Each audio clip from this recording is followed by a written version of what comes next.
pessoal, boa noite. Bom, espero que vocês tenham gostado da nossa primeira aula, né? Que vocês estejam se adaptando bem no projeto, estejam se adaptando bem no processo de aula que a gente desenvolveu, que a gente criou para o projeto. Está bastante interessante a participação do WhatsApp, né? A participação no grupo, principalmente nos momentos de aula, né? No dia do lançamento foi muito legal. Alguns alunos me pediram também para que fossem adicionados no grupo do Facebook. Vou fazer com quem solicitar, é um local interessante. Eu acho legal a gente ter um grupo fechado onde a gente possa participar, trocar ideias e algumas coisas a respeito do nosso projeto. Né? Claro, eu sempre peço para que não fuja o assunto, enfim, não venham com alguns assuntos que de repente possam atrapalhar, né, o bom andamento do nosso projeto. Então, é realmente voltado para o projeto que a gente tem esse processo, que a gente tem essa área no Facebook, que a gente tem essa área lá no nosso WhatsApp. Então, a nossa aula de hoje ela é uma continuação do que a gente estava vendo a respeito das estruturas do banco de dados, né? Ainda desvendando, continuando a ideia da caixa preta, né? A gente continua com a estrutura do Oracle Database. A gente tinha visto na aula anterior a estrutura a nível de servidor e agora a gente vai trabalhar um pouco com a estrutura a nível de banco de dados, né? A estrutura dentro do servidor Oracle. Ou seja, não só a ideia de servidor no sistema operacional, mas enfim, dentro do Oracle realmente o que eu preciso. A estrutura Oracle no servidor ela é composta de instância mais unidade de armazenamento. Bom, a instância a gente comentou na aula anterior, acho que vocês lembram bem, a instância era os processos de memória, que era aquela memória que era compartilhada, né, ou a SGA, e mais os processos de background, os processos que tinham dentro da instância. Essa parte, essa instância que a gente tem ali, ela é chamada de lógica. Por que lógica? É aquela que eu sempre comento bem a diferença, vocês vão ver que eu vou falar várias vezes a respeito disso, que eu tenho a parte lógica e a parte física. Onde a parte lógica é aquela que depende de algo para que ela exista, e a parte física não, ela está lá, pode ser palpável a nível de sistema operacional. Vamos colocar palpável assim, vai ficar mais fácil da gente compreender, da gente entender o conceito. Então, a gente vai trabalhar com uma parte ainda teórica a respeito da instância mais armazenamento, que faz parte da estrutura do servidor Oracle dentro do banco de dados. Então, como eu comentei, eu tenho a instância, que é a parte lógica, e o armazenamento, que vai ser a nossa parte física. Dando continuidade ainda, a gente vê o seguinte. Até então, né, como eu comentei aqui, a gente tinha verificado a questão da estrutura de memória, os processos, o funcionamento.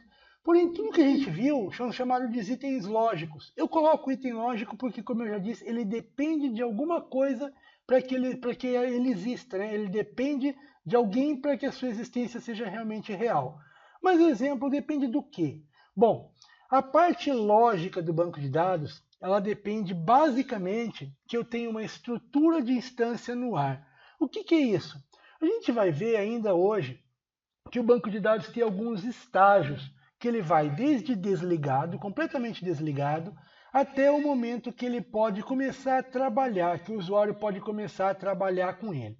Então, um exemplo, né? Se por um acaso eu tiver um banco de dados desligado, não vai existir processo de background, não vai existir memória no ar, ele não vai ter aqueles buffers de memória que a gente viu na nossa SGA, não vão estar ligados, eles não vão estar funcionando. Então, ele depende de alguma coisa. Então, essa é a parte lógica. Ela não existe sem que eu tenha, por exemplo, uma instância no ar. Já a parte física, ela é considerada mais independente. Ou seja, eu até coloco aqui, né, que eu sempre costumo citar o exemplo do hardware e software, onde a gente já conhece bem, né, que hardware é a parte física, claro, a parte palpável, e o software é a parte lógica. Alguns dizem que o hardware é o que eu chuto, o software é o que eu xingo. Eu já ouvi falar isso aí. Um usuário uma vez me falou isso e eu guardei esse conceito porque eu achei sensacional. Realmente é isso aí. Mas enfim, voltando lá para o nosso banco de dados. A estrutura física do banco de dados, então, ela é composta por diversos arquivos físicos. Ou seja, esses arquivos ficam armazenados em um local específico, que pode ser dentro do próprio servidor, pode ser em um local chamado de storage, que é compartilhado. Enfim, não vem ao caso no momento. Mas um local de rede, o importante é que ele tem que existir, ele realmente existe fisicamente. E um arquivo existir fisicamente significa o quê? Que ele pode ser acessado, mesmo que o meu banco não esteja no ar, não tenha uma instância no ar, eu posso acessar ele, por exemplo, através de comandos do sistema operacional. Se eu der um ls, eu vou ver o comando lá dentro. Se eu fizesse um rm, eu posso apagar, é perigoso, mas eu posso apagar um arquivo específico do banco de dados, porque ele existe, independente do banco estar no ar ou não, ele existe. Bom, dentro dessa estrutura de armazenamento, eu tenho alguns arquivos físicos muito importantes que fazem parte realmente do meu banco de dados, sem o qual o banco de dados não funcionaria, ou seja, sem o qual o meu banco de dados não iria realmente conseguir trabalhar. O primeiro arquivo que a gente vai comentar aqui é um cara chamado de control file ou arquivo de controle. Ele é colocado em um número mínimo de pelo menos 2 dentro de um banco de dados por uma questão de segurança. 2, e esses 2 arquivos que ele tem, é bem interessante a gente saber o seguinte, eles são sempre iguais. Não são 2 porque um tem uma parte, outro tem outra das informações. Não. O arquivo de controle, quantos eu tiver, se eu utilizar a ideia de multiplexação, que é o que a gente fala de você ter múltiplas cópias, essas múltiplas cópias serão obrigatoriamente iguais. Ele é de importância vital para o banco de dados, porque ele não só traz os dados de checkpoint, que a gente já viu lá atrás, como ele traz toda a estrutura do banco, aonde estão armazenados os dados, qual que é o nome dos arquivos que estão armazenados os dados, e ainda ele traz a definição de backup do meu banco. Quando eu faço um backup, faço uma cópia, todo mundo sabe, uma cópia de segurança, um dia, se eu precisar voltar essa cópia, ou seja, se um dia eu precisar restaurar, ele vai procurar lá nas definições de backup que vão estar armazenadas dentro do meu control file ou do meu arquivo de controle. E essa informação vai servir para que eu possa voltar ao meu banco de dados. Ele é tão importante que eu coloquei um item bem legal aqui, ó, que a gente não pode esquecer. Inclusive, tá? Ele é uma questão de prova. A perda do control file acarreta a parada imediata do banco de dados. Ó, acarreta a parada imediata do banco e a necessidade de proceder à recuperação dele. Bom, considerado esse arquivo como crítico, então ele vai ser tratado, já como eu comentei aqui, né, vai ter um capítulo específico de recuperação em caso de perda desse control file. Então, a gente vai trabalhar realmente com ele. É interessante que ele é um arquivo pequenininho, mas ele é um arquivo de suma importância dentro do banco de dados. Cada vez que o checkpoint vai lá e bate o carimbo, que a gente já viu, ele vai gravar a informação também dentro desse control file. Então, ele é um arquivo muito importante. Normalmente, a extensão que a gente utiliza para ele é CTL, de control, né, para facilitar a identificação dos arquivos. Outra coisa importante é a extensão dos arquivos. Aproveitar e fazer um parênteses aqui para comentar com vocês uma coisa bem interessante. Quando você cria um banco de dados, diversos arquivos vão sendo criados, como a gente está vendo exatamente agora, a estrutura de armazenamento físico. E esses arquivos lá no sistema operacional, eles têm uma extensão específica, ou seja, um conjunto de 3 letras que vai dizer que tipo de arquivo que ele é. Alguns do que são citados aqui pode ser que não seja o padrão default ou o padrão de fábrica, né? Vamos dizer assim. Porém, eu coloquei aqui o que é realmente considerado as melhores práticas. Então, o CTL para o control file é ideal que você utilize quantos control files você tiver. Não vamos entrar no mérito agora da questão de quantidade, enfim, mas se você tiver quando você tiver os seus control files, é importante que eles tenham a extensão .ctl para que você possa realmente conhecer, saber, né, que esse arquivo é um arquivo de controle, um arquivo do control file, e evite apagar ele por engano, alguma manutenção, alguma coisa assim. Por isso que eu sempre comento, quem dá manutenção no sistema operacional, ou seja, o responsável pelo sistema operacional, é muito importante que ele tenha um certo conhecimento da estrutura Oracle também. Por isso que é legal, até alguns que participam, o pessoal que trabalha mais com hardware participa em treinamentos também, isso pode vir a salvar a vida de um sistema como um todo, porque ele não vai apagar um arquivo de forma... não sabia, achei um arquivo lá, achei que ele não fosse necessário e apaguei. Então, é importante conhecer os arquivos por causa disso. O próximo arquivo que a gente vai trabalhar são os data files, ou os arquivos de dados.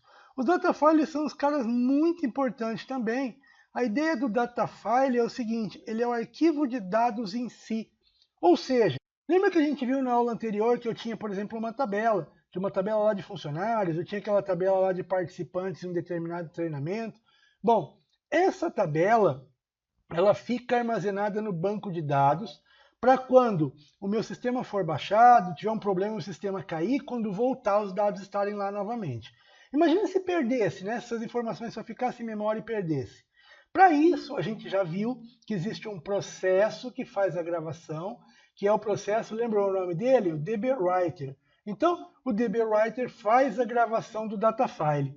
Ele pega os arquivos, grava esses arquivos para disco e esses arquivos ficam armazenados lá. É dos data files que é feito o backup. Olha que interessante, ó. Nele são armazenadas informações e é dele que é feito o backup. Ou seja, quando eu faço um backup de um banco de dados, de um item que eu faço backup, um dos itens que eu faço backup é o data file. Eu não comentei acima, mas o control file também é levado no backup. Bom, normalmente eles são armazenados no servidor em um local chamado de file system, que a gente vai ver o que é na hora da instalação, ou ele pode ser no ambiente storage ASM, que é Automatic Storage Management, que é um processo onde o próprio Oracle cria um storage específico para isso e armazena o dado ali. Vamos comentar alguma coisa também mais adiante. Podendo ainda ter outras formas de armazenamento. A perda dele é crítica dependendo do que esteja armazenado dentro dele. Um exemplo, eu tenho um local que vai armazenar dados dentro desses data files e essa parte que está armazenada ali dentro é parte core do banco, ou seja, são dados referentes ao sistema do banco de dados. Se por um acaso ele perder, se vier dar uma falha, isso pode vir a ser uma perda crítica, pode vir a ser uma chamada falha crítica. Também vamos trabalhar com falhas críticas mais adiante.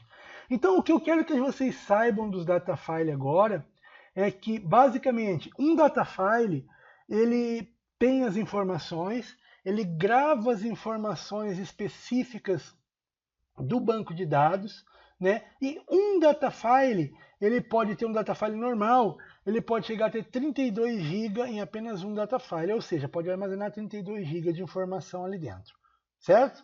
Bom, outra informação, outro item importante ainda na estrutura de armazenamento físico, veja que eu estou comentando tudo isso, é estrutura de armazenamento física, né?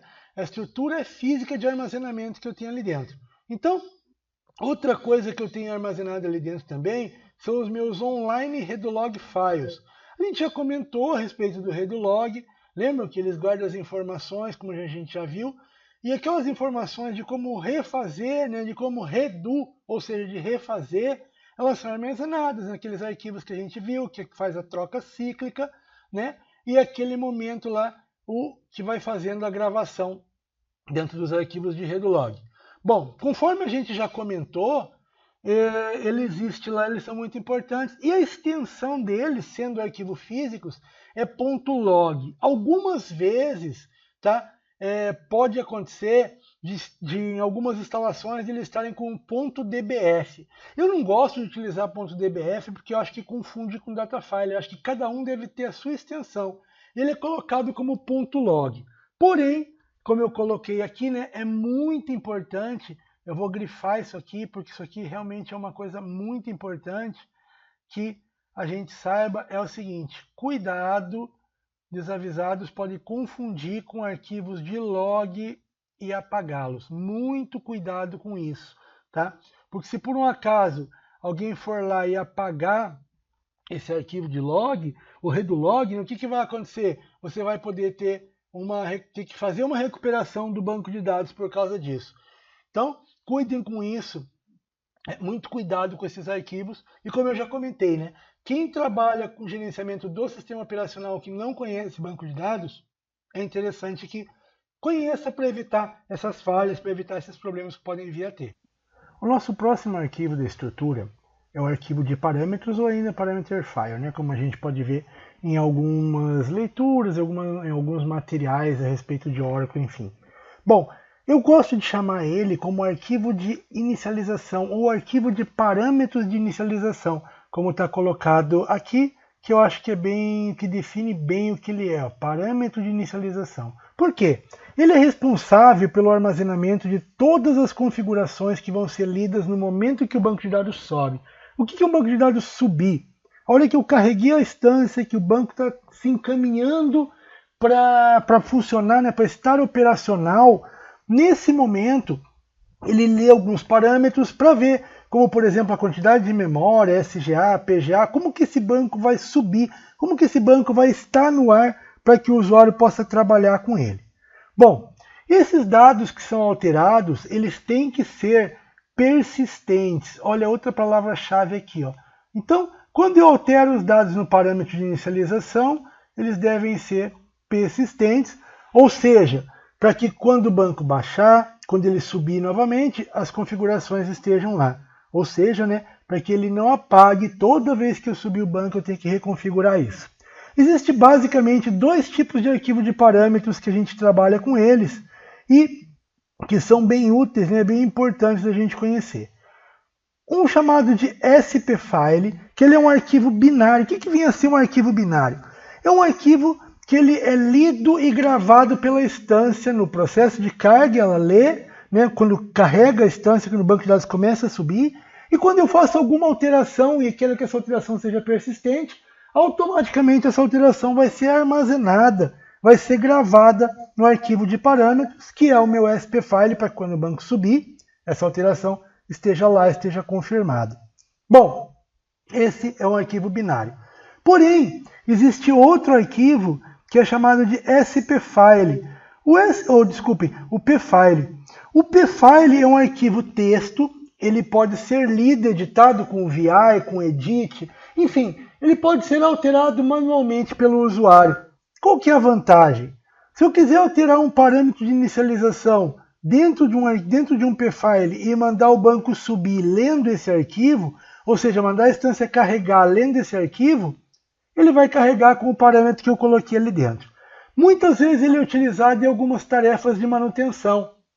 Vamos ter cursos, módulos mais avançados, onde a gente vai ensinar a criar duplicação de instância, a você criar um ambiente de testes a partir do ambiente principal, utilizando algumas ferramentas específicas, e a gente vai trabalhar com isso.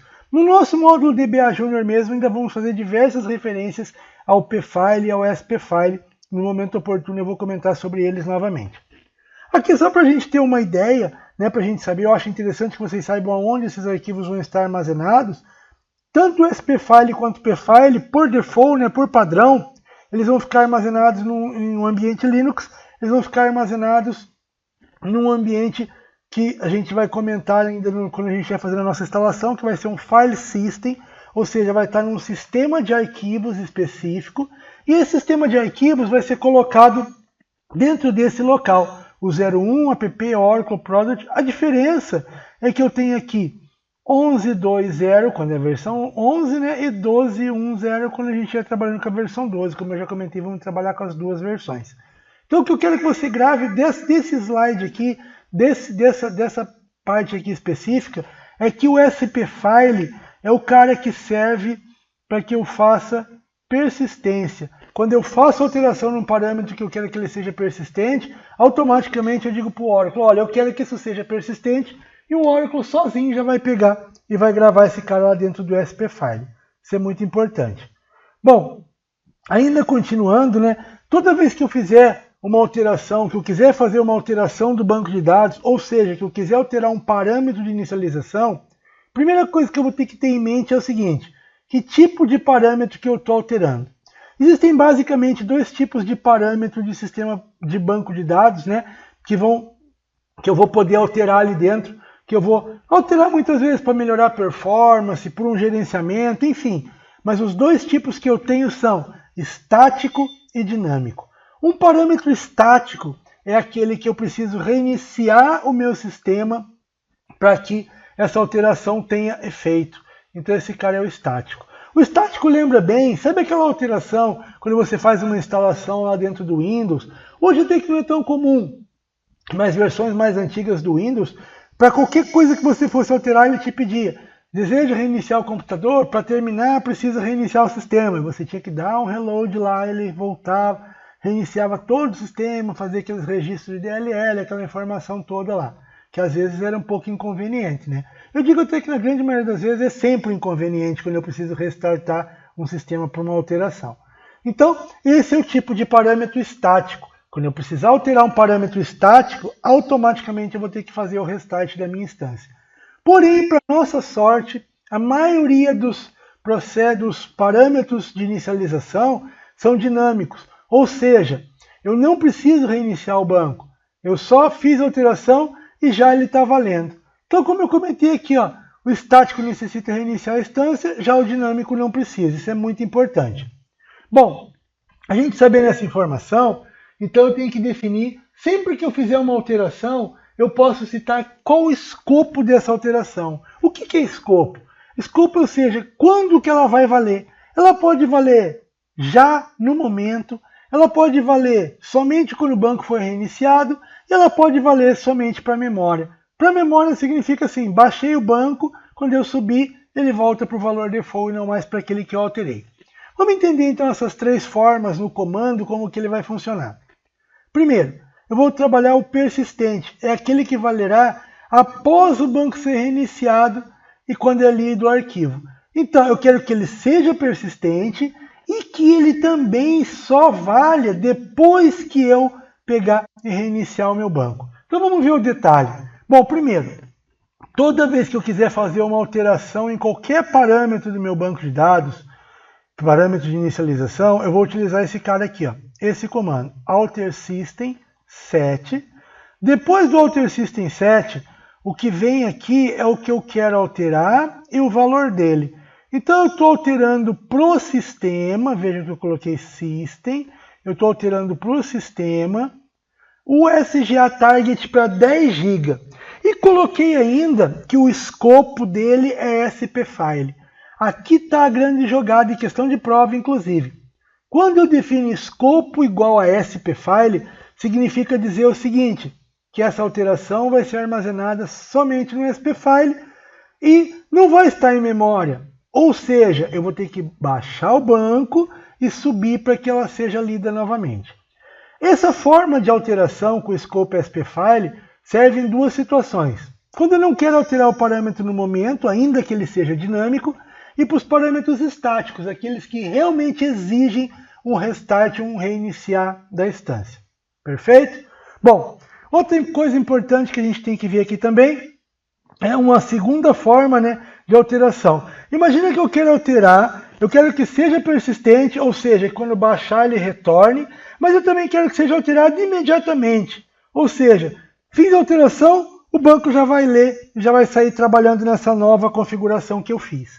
Isso é muito comum, muito usual, quando eu trabalho com alteração de parâmetros para performance.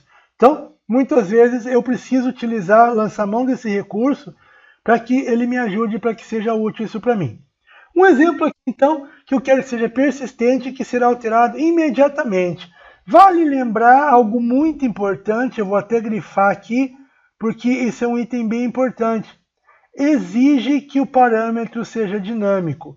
O que significa isso? Olha, eu só posso alterar um parâmetro imediatamente se ele for um parâmetro dinâmico. Caso contrário, se ele for estático, eu não consigo alterar no momento, eu vou precisar baixar a instância. Certo? Vou pegar aqui um exemplo então que eu tenho aqui embaixo, ó, de uma alteração de um parâmetro.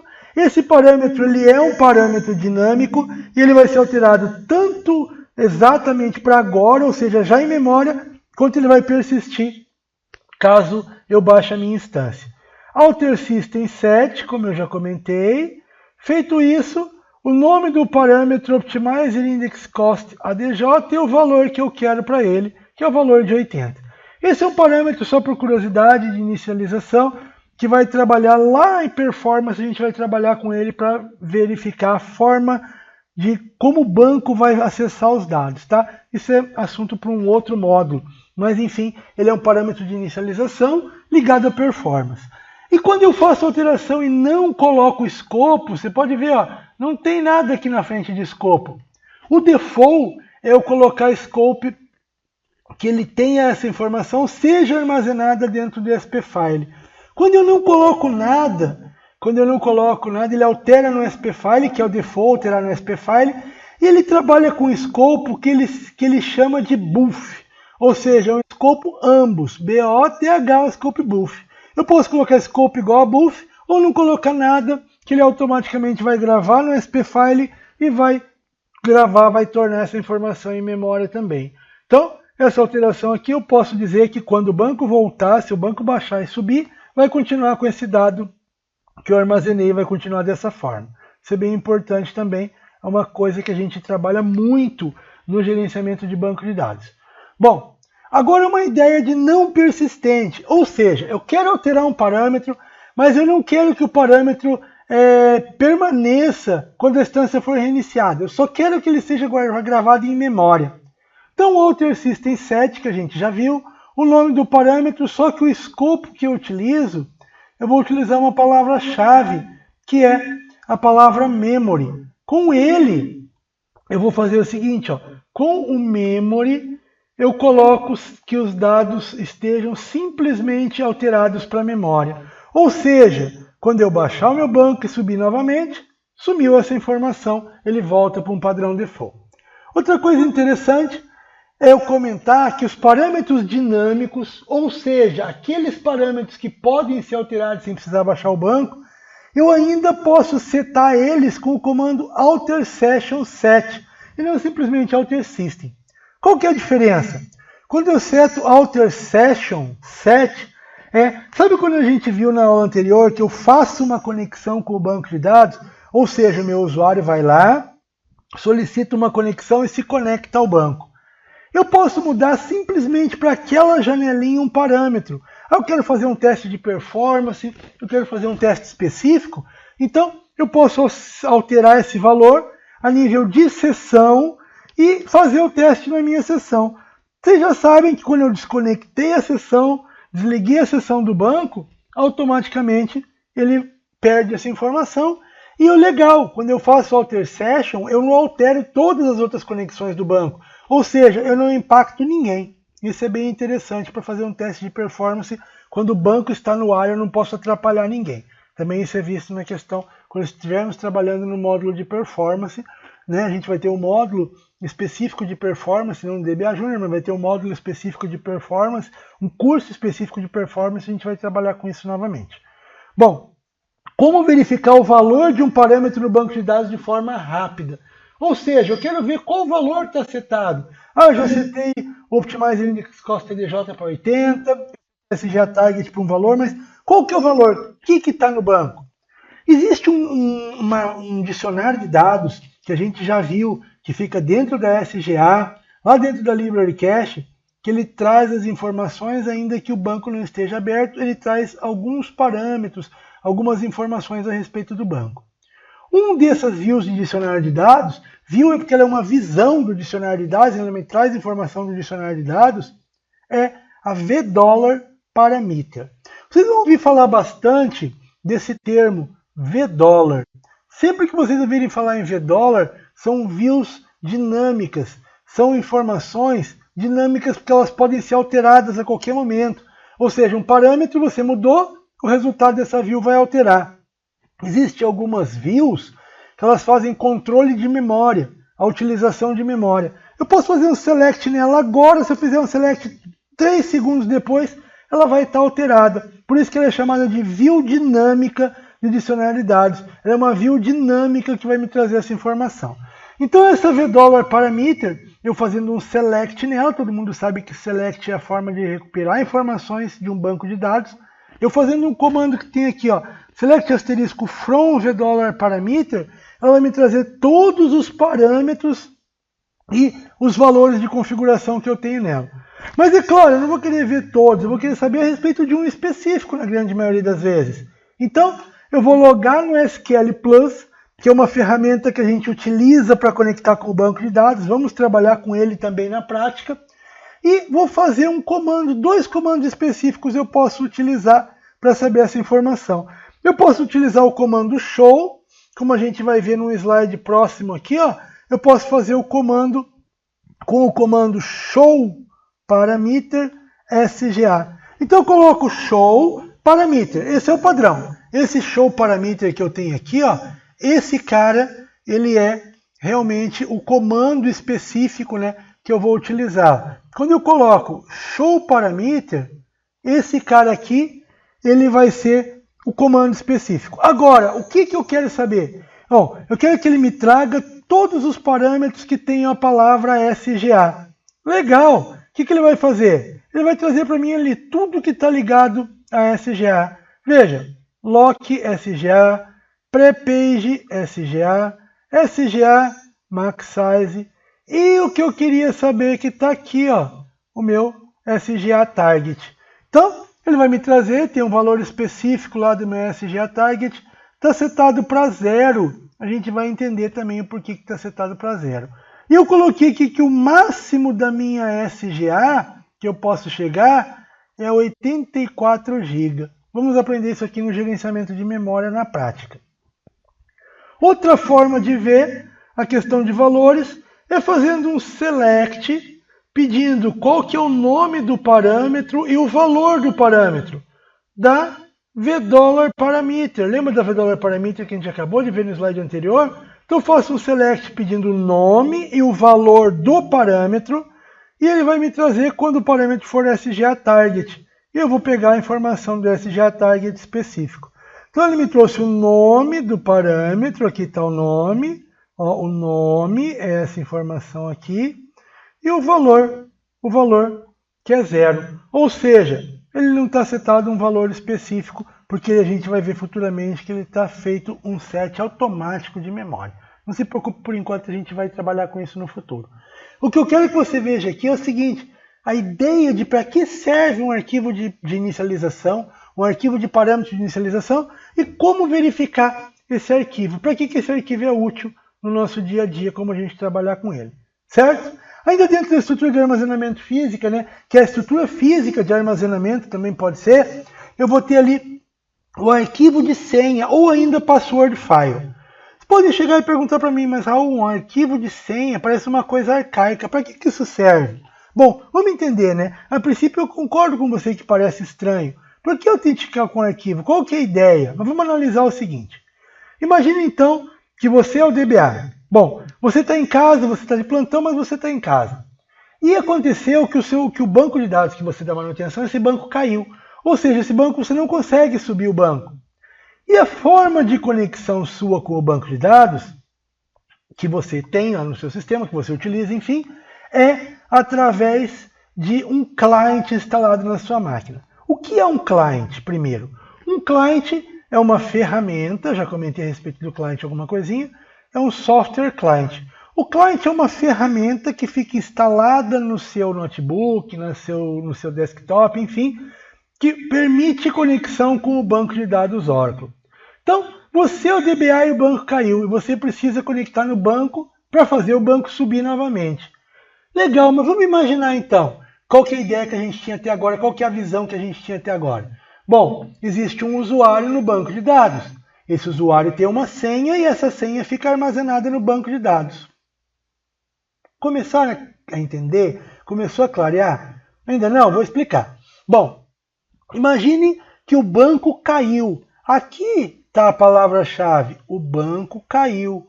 Se o banco caiu, como eu vou ter informações a respeito do usuário? Como que eu vou ter informações a respeito de usuário e senha que pode conectar no banco para fazer uma manutenção?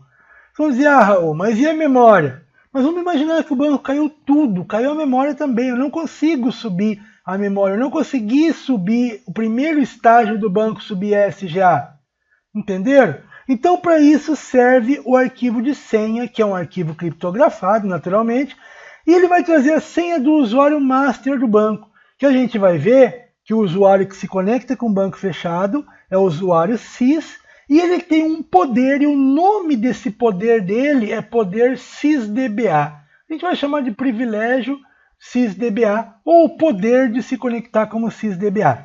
Legal? Então, para isso que eu preciso de um arquivo de senha. Para se o banco não estiver no ar, eu tiver que conectar via um client, para que eu consiga, ele vai ler esse arquivo de senha e permitir que eu me conecte com o usuário e senha no meu banco de dados. Legal? Aqui a gente vai ver o seguinte, o local onde esse arquivo físico fica armazenado, tá, tem uma pequena falha aqui, eu vou acertar o slide também. Ele está armazenado lá no U01 app Oracle Product 1120/dbhome_1/dbs. Na verdade, ele está no mesmo local onde fica o pfile e o spfile. Esse é o detalhe. Aqui, ó, falta um lugarzinho e aqui falta um também. Da mesma forma como tem lá no meu pfile e no meu spfile. Isso aqui eu comentei, né, como a versão do Oracle, de acordo com a versão do Oracle. Vai ser a versão 11 ou a versão 12, mas o restante é igual. Então o password file é muito importante para isso. Ele é o cara que eu vou conseguir gerenciar a senha para acessar o banco como sysdba, com o sys, né? Usuário sys, que é o usuário master, conectado com o poder sysdba, que é o cara que vai conseguir dar manutenção para o banco subir novamente. Entenderam? Tranquilo? Beleza a questão do password file? É bem tranquilo, né? Mas é algo bem importante. A gente precisa realmente saber que ele existe e saber que ele é muito importante no dia a dia. Vamos aprender também como criar ele. Existe um executável que recria ele, caso seja necessário. A gente vai aprender isso também nas tarefas de manutenção. Bom, ainda dentro da nossa estrutura de armazenamento, eu tenho ainda o archive log, que a gente já conhece, que nada mais é do que cada vez que acontece uma troca de redo log, né, ele é arquivado, a gente já viu isso. Existe um processo de background que é o arqn, que a gente já conhece, já é velho conhecido nosso. E ele pega esses dados e armazena. Ele pega esses dados e armazena, inclusive no backup, depois o archive log pode ser feito. Ele é utilizado para recuperação do banco, né, caso eu precise fazer um processo de recover, a gente vai ver como utilizar o archive log, em que momento que eu preciso utilizar esse archive log. Bom, eu tenho também os arquivos de backup, muito importante o arquivo de backup dentro do banco de dados, né? Vamos colocar ele assim, ó, é um cara muito importante o arquivo de backup. Um banco de dados, principalmente de produção, é obrigatório que ele tenha backup, gente, muito importante isso. Peças de backup normalmente que eu tenho são os data file, control file e archive log. Então, muito importante eu ter isso. Aí os arquivos de inicialização também, o spfile, segue junto no backup. Então, muito importante isso. Se eu perder o meu banco, eu vou conseguir fazer a recuperação dessa forma. A gente vai aprender, vou comentar, como fazer uma recuperação do banco a partir do nada, né? Vamos dizer assim, precisar fazer essa recuperação caso eu perca tudo. Bom, alguns exemplos importantes também que eu tenho ali, alguns arquivos que podem não ser tão críticos, mas são importantes também, são os arquivos de rastreamento e alerta. Arquivo de rastreamento significa rastrear algum processo. Todos os processos de background do banco geram um arquivo de rastreamento ou um arquivo trace. Os arquivos trace, normalmente, ele tem a extensão TRC. Então, os arquivos trace, que tem a extensão TRC, eles servem para eu ver caso tenha uma falha em algum processo de background. Outra informação importante também que eu consigo com arquivos de rastreamento é quando, por exemplo, imaginem lá que eu tenho um usuário que me reclame que o sistema dele está muito lento, que o banco dele não está trabalhando legal. Eu posso ir lá e analisar o que ele está fazendo. Mas para analisar isso, eu faço algo que a gente chama que é iniciar um trace, ou seja, criar um arquivo de rastreamento daquela sessão que vai me mostrar tudo o que o usuário está fazendo. Vamos comentar a respeito disso também. E um log muito importante, que é log de tudo o que aconteceu dentro do banco de dados, que é o nosso alert log. É um cara que vai me servir para mostrar todos os alertas que tem dentro do banco. Situações anormais que eu tenho ali dentro do banco, ele vai me mostrar isso e eu vou conseguir analisar e eu consigo até muitas vezes me antecipar algumas falhas. É comum, é bom e que seja de melhores práticas, né, que o DBA tem o costume de analisar, pelo menos nos bancos de produção, o alert log pelo menos uma vez por dia. Ele dá uma olhada nos últimos registros, as últimas informações que tem no log de alerta. Então, se eu tiver alguma falha, se eu tiver algum problema grave, muitas vezes ele vai me alertar primeiro no alert log para que depois esse erro realmente aconteça. Então, é bem interessante eu analisar ele. Como eu já disse, né, esses aqui são utilizados em detecção de falhas, em erros de sistemas. E a gente vai ver mais adiante, quando a gente começar a trabalhar com recuperação de falhas, vamos aprender a olhar algumas falhas específicas lá no alert log. Bom, continuando ainda, né, a gente já viu dentro da nossa primeira aula que a gente tem a estrutura dentro do servidor. Agora a gente vai ver uma estrutura que é uma estrutura dentro do banco de dados. Ou seja, essa estrutura dentro do banco de dados, ela é separada em estrutura lógica e estrutura física ainda, continuando. Seguindo o mesmo conceito, né, que a gente viu lá, onde física é a parte que pode ser tocada, ou seja, manuseada, e o lógica é aquela parte que é dependente, a gente tem ainda, como estrutura lógica do banco de dados, um cara muito importante que é chamado de table space. Como o próprio nome diz, ele é um espaço que armazena tabelas.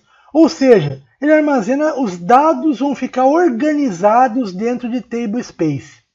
Essa table space, ela não pode armazenar somente dados. Existem outros objetos armazenados em table space, como por exemplo um índice, que a gente vai trabalhar mais adiante. A gente vai ver que um índice também fica armazenado dentro de um table space, dentro desse objeto chamado table space do banco de dados.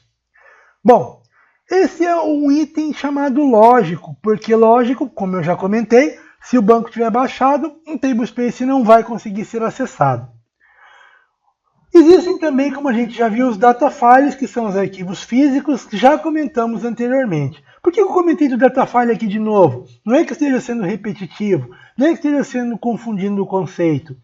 É assim, um table space, eu coloquei ali os data files para demonstrar a ligação. Então, como eu coloquei que um table space é um local onde fica armazenado tabelas. Porém, os dados dessas tabelas, fisicamente, têm que estar armazenados em algum lugar. A gente já aprendeu que quem armazena dados físicos são os data files. Ou seja, um table space vai ter um ou vários data files, podendo ter no mínimo um, e ele vai poder ter diversos data files ali dentro. Lembrando que um data file normal pode ter 32 GB e um data file chamado de Big Table Space, eu posso ter um table space chamado de Big Table Space, e ele vai ter um data file só que pode chegar a 128 terabytes. Tá? É uma questão mais de curiosidade, uma questão que vocês podem ver aí de repente uma avaliação ou outra comentando qual que é o tamanho máximo que pode ter um data file de um Big Table Space. Então é 128 terabytes é o tamanho que ele pode ter. E qual que é a ligação entre eles, como eu já comentei? Cada table space contém um ou mais data files, sendo que cada data file é único a cada table space. O que eu quis dizer com isso? O table space pode ter mais de um data file. Porém, uma vez que eu atribuir um data file específico para algum table space, esse data file só vai pertencer ao table space que eu defini ele. Ele não vai poder pertencer a mais de um table space. Certo? Toda vez que eu instalo um banco de dados, ele me traz alguns table space padrão. Então eu peguei aqui um exemplo, né, de um table space padrão do banco de dados Oracle. Imagine que eu tenho um banco instalado, não tem nenhuma aplicação rodando ainda, fiz simples uma instalação default lá, uma instalação simples. Ele vai trazer por default 4 table space específicos que são do sistema, que fazem parte do core do banco, né?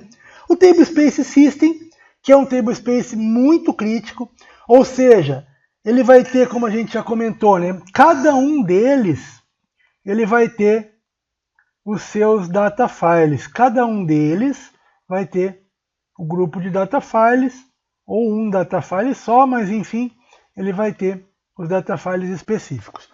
Perda de um desses data files, aconteceu um problema e eu tive a perda de um desses data files. Imagina que eu perdi um data file desse, se for do Table Space System, é considerada crítica. Do Sysalx também é considerada crítica e do Undo também. Certo? Então o que acontece? Eu perder um data file significa que eu teria perdido um pedaço de uma tabela. Porque aqui T1, T2, T3 e T4 são tabelas para demonstrar que as tabelas estão armazenadas dentro de data files específicos. A tabela, quando é armazenada dentro de um data file, dentro de um table space, não significa que os dados dela vão estar todos dentro de um data file. Os dados, normalmente, eles são divididos entre diversos data files. Quantidade de data files que tiver lá dentro. O próprio mecanismo core do banco, né, ele vai dividir entre diversos data files para quê? Para que tenha um melhor balanceamento de carga e com isso uma melhor performance. Então, por uma questão performática, o próprio Oracle vai dividir, né, esses dados através de diversos data files que façam parte do table space por uma questão de performance. Se eu perder um, eu posso ter problemas sérios com uma tabela específica. Se eu perder do system do sysaux, é considerado crítico. Então eu coloquei aqui T1, T2, T3 e T4 para vocês entenderem que dentro dos table space ficam armazenadas tabelas específicas. Eu ainda tenho o table space de undo e o table space temp ou table space temporário. Voltando então para a nossa situação aqui, eu tenho ainda, todos eles são criados automaticamente no momento da instalação, sendo que os 3 primeiros são considerados table space críticos e necessitam cuidado especial em caso de falha. Também a forma de recuperação deles é específica. Bom, o table space system e sysaux, como eu comentei, né, são extremamente recomendados que não se crie objeto dentro deles. Por quê? Como eu já disse, ele é responsável pelo armazenamento de toda a parte core do banco e deve permanecer somente isso lá. A maioria dos objetos que tem lá dentro pertencem ao sys. O sys, ele é chamado de esquema sys. Vocês vão ver que dentro de banco de dados do Oracle, eu vou falar algumas vezes de esquema, algumas vezes de owner. Basicamente são sinônimos. Eu dizer que algum usuário, alguém dentro do banco que possui objetos, ele é owner desse objeto, ele é dono desse objeto. E todo usuário que está conectado no banco e que tem algum objeto, uma tabela, por exemplo, ele é chamado de um esquema. Então guarde esse conceito para que a gente não confunda. A palavra esquema está diretamente ligado a owner. Eu dizer o esquema sys significa que o sys é owner de alguns objetos, ou seja, ele possui alguns objetos. E o esquema sys é muito importante porque ele é owner de todos os objetos do banco. Da parte core do banco, ele é dono da parte core do banco. E ele fica armazenado dentro do table space system, o que torna ele crítico. E também o que me diz que eu não devo armazenar nada mais do que realmente o que já vem quando o banco de dados é instalado. Certo? Acho que até aqui não tem dúvida. Se tiverem, por favor, não deixem de perguntar, não deixem de postar dúvida, de perguntar via Skype, no grupo do WhatsApp, ou até mesmo, de repente, no grupo do Facebook. Enfim, não deixem de perguntar, não deixem de tirar dúvida. Certo? Bom, outra coisa importante, outro item importante demais no banco de dados, que eu acho o funcionamento dele fantástico, é o Table Space de undo. O Table Space de undo tem uma função, né, um funcionamento muito importante, que é manter a consistência da leitura nos dados, manter a integridade e a consistência da leitura. Vamos entender como que isso funciona. Imagina que eu tinha 2 usuários no banco de dados, o usuário 1 e o usuário 2. O usuário 1 faz uma alteração. O que ele faz? Ele faz um update de um salário lá específico de alguém. Imagine que é uma tabela de salário, ele faz o update nessa tabela. Mas ele não dá commit. Olha a palavra-chave, não deu commit. A gente já viu, já aprendeu na aula anterior, que quando eu faço uma alteração, vai existir um bloco alterado que fica armazenado lá dentro do database buffer cache. Porém, uma cópia desse bloco, antes dele ser alterado, eu vou ter lá no meu table space de undo. Quando eu tenho essa cópia no meu table space de undo, qual que é a vantagem? Imagine, o usuário 1 fez alteração, mas não deu commit. Quando o usuário 2 faz select no mesmo campo, imagina que eu fiz lá um update no salário de um determinado setor. E o usuário 2 vai fazer o select, ele vai ver qual que é o salário desse setor. Ora, se o usuário 1 não deu commit, o usuário 2 vai ver como o dado era anteriormente. Por isso, a leitura consistente ela é feita através do table space de undo. Então ele vai ler do tablespace de undo essa informação e vai pegar uma informação consistente. Muito legal, né? Eu acho muito interessante isso. E torna o tablespace de undo crítico também e necessário para esse processo. Imagina, sem ele, eu não teria consistência na leitura.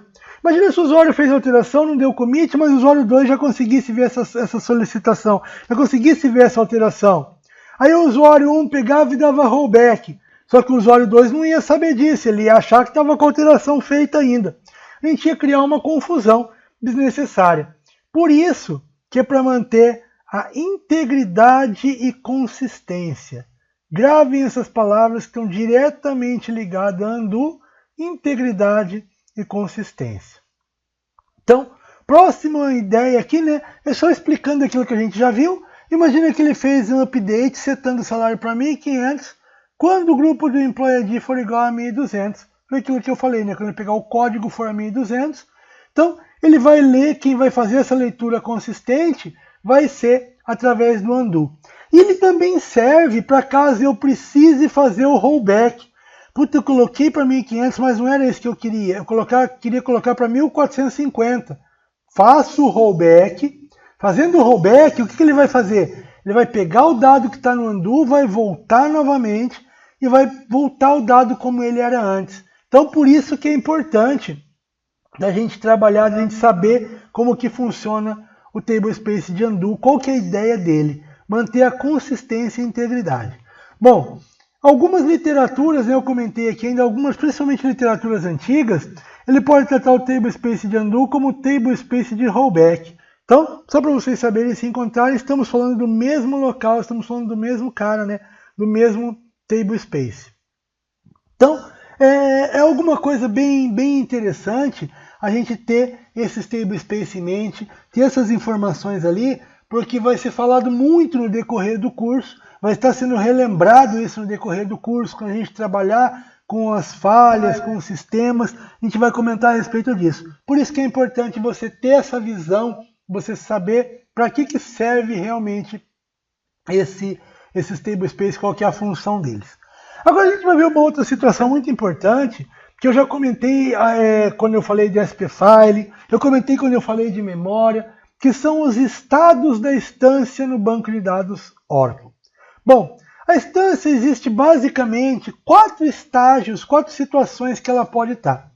Baixada ou base em shutdown, que é quando ela está em estado de inativa, ou seja, ela não tem nenhum processo de background no ar, nenhum acesso é permitido, a não ser o acesso de manutenção do sys, e eu não tenho ainda nenhum parâmetro de memória no ar, ele não leu nenhum arquivo de inicialização, nada. Passando isso, imaginem como se fosse um degrau onde o banco vai subindo. O próximo degrau é a startup no mount. Esse, como eu coloquei, é o primeiro estágio. Nesse momento, sim, ele lê o arquivo de parâmetros que a gente comentou há pouco. Lembra que eu comentei há pouco a respeito do SPFile ou PFile? Então, o que ele faz? Ele lê esse arquivo de parâmetros, ele carrega esses parâmetros, sobe a quantidade de memória e já inicia os processos de background principal. Algumas manutenções que eu vou fazer no banco requer que ele seja iniciada a instância nesse modelo para que eu possa fazer a recuperação dela. Ou seja, é o primeiro estágio, é o primeiro sinal de vida da instância. O próximo degrau que ela vai subir é o Startup Mount. A partir daí, ele já leu o SPFile, ele vai ler o arquivo de controle ou control file. E ele vai localizar os arquivos de dados ou data file do meu banco de dados. Porém, ele não vai abrir nenhum. Então aqui ó, no Mount, ele lê o control file. No Mount, a primeira coisa que ele vai fazer, ele vai ler o arquivo de parâmetro. E quando ele está no Startup Mount, ele lê o control file, localiza o data file, mas não abre ninguém, só localiza. Agora a situação de Open é o estado realmente esperado pelo DBA, o que eu coloquei aqui é real, gente, vocês vão ver. Principalmente quando você está recuperando um banco após uma falha, algum problema, nessa fase é a hora que eu falo que o DBA sua frio, que ele vai dizer assim, tomara que apareça a mensagem banco aberto. Que aí eu sei quando ele está banco aberto, nessa fase ele abre para leitura e escrita. Todos os data files que estiverem setados como online, ou seja, os data files que estiverem online, estiverem prontos para trabalhar, eles vão estar abertos, preparados para leitura, para fazer um update, fazer um insert, um delete, simplesmente uma leitura, ou seja, o banco vai estar operacional, certo? Então é interessante, eu coloquei aqui ó, os degraus que ele vai ter, né, nesse momento, e eu tenho lá o banco em modo shutdown, que é o banco baixado. Eu tenho o banco em estado no mount, que ele lê o arquivo de parâmetros. Eu tenho o banco em estado mount, que ele lê o control file. E tenho o banco em estado open, que é onde ele abre os data files e a hora que o DBA respira, né? Essa aqui é o que o DBA mais espera que aconteça, que o banco abra e que se possa liberar para o usuário trabalhar. Perfeito? Então essa escadinha, gente, é default. Guardem bem essa escadinha. A escadinha tem tudo que está explicado anteriormente, mas ela sim vai trazer realmente quais são os estágios do banco até o momento de banco aberto. Perfeito? Guardem isso aqui, guardem essa escadinha que vocês nunca mais vão ter dúvida dos 4 estágios específicos do banco de dados. Legal? Bom, próximo item, né, que a gente vai fazer, que vai ser a nossa parte prática de hoje. Já comentei, falei que a gente ia começar uma parte prática hoje, tanto que eu pedi para que fizessem os downloads. Se não fizeram ainda, por favor, façam. Então, que é realmente o grande diferencial do nosso projeto. Eu comentei que o nosso projeto era para ser algo simples, mas operacional. Então, qual que é a ideia? A gente vai ter um ambiente de treinamento que vai ser de vocês. Você pode alterar, a gente vai aprender a modificar, trabalhar com ele quantas vezes quiser, e ele nunca vai expirar. Realmente, jamais vai expirar. Dizer que jamais vai expirar, o que significa?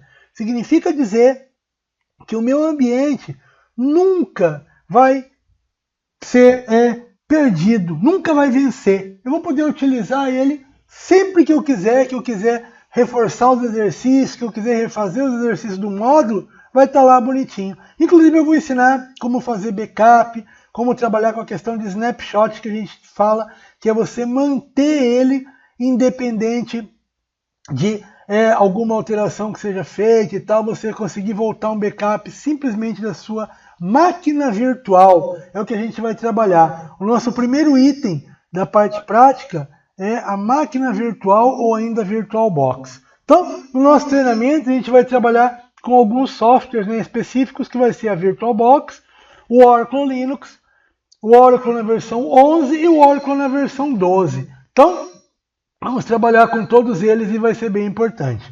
Para isso, gente, vamos agora, a partir de agora, acompanhar o vídeo, a instrução para a criação do ambiente realmente com VirtualBox, certo? Então, a gente vai ver como fazer a instalação desse VirtualBox para que ele possa ser o nosso ambiente virtual. Perfeito? Vamos lá, então? Aqui nesse ambiente, a gente vai fazer o executar, clicar em executar, e a forma como a gente faz normalmente as instalações de um modo geral. Clicando em Next, Next, padrão, né, que é instalações normais, Next, Next, Next, Finish. E então, a gente vai fazer todo o processo de instalação, aguardar, né, que o processo faça realmente a instalação do nosso VirtualBox. É uma forma bem simples a instalação dele, não tem nenhum detalhe, nada assim mais rebuscado, nada assim mais complicado. É uma instalação bem tranquila da gente proceder. Vamos aguardar um pouquinho, né? Essa parte, ele demora um pouco. Eu não vou interromper o vídeo, tá? Vou deixar porque não chega assim muito demorado, que compensa, que vale a pena interromper o vídeo. Não tem necessidade, mas enfim, a gente vai fazer todo o processo de instalação dele ali dentro. De vocês pode ser que apareça alguma coisinha escrita diferente ou não, mas enfim, o básico é realmente isso. Ele vai fazer e vai instalar para você o VirtualBox. Então vamos lá, vamos esperar ele terminar todo o processo e assim ele vai startar a sua máquina virtual. Pode ser que a sua esteja um pouquinho diferente da minha no final, no término, né? Porque a minha já tem alguns ambientes lá dentro. Ó. Feito isso, eu posso clicar no Finish. Né, ele vai ter lá, ele pergunta se eu quero startar a VM do Oracle logo após a instalação. E feito isso, eu posso dar um Finish e ele vai fazer esse processo para mim. Né? Ele vai iniciar a própria VM no Oracle VirtualBox após o término. e eu vou poder ver pela primeira vez, né, a tela que ele vai trazer ali para mim. Só a gente esperar um pouquinho. Quando ele executa a primeira vez, ele costuma demorar um pouquinho mais, certo? Mas enfim, é bem simples essa instalação, ela não tem nenhum segredo. Mas claro, eu sempre falo, mesmo ela sendo simples, não tendo segredo, caso tenham algum problema, caso tenham alguma dúvida, por favor me perguntem, postem, mandem no grupo que eu vou ajudar vocês, certo? Então vamos só esperar ela iniciar, daí a gente já vai dar prosseguimento. Ok, nossa VirtualBox agora iniciou. Vocês podem ver que aqui no canto esquerdo, eu até fiz questão de deixar para que vocês vejam, eu tenho aqui 3 máquinas virtuais já instaladas. O meu template Oracle, Oracle Linux e ambiente de estudo ACM. Então vocês podem ver que cada vez que eu mudo, ele me traz aqui uma informação, ó, a respeito dela.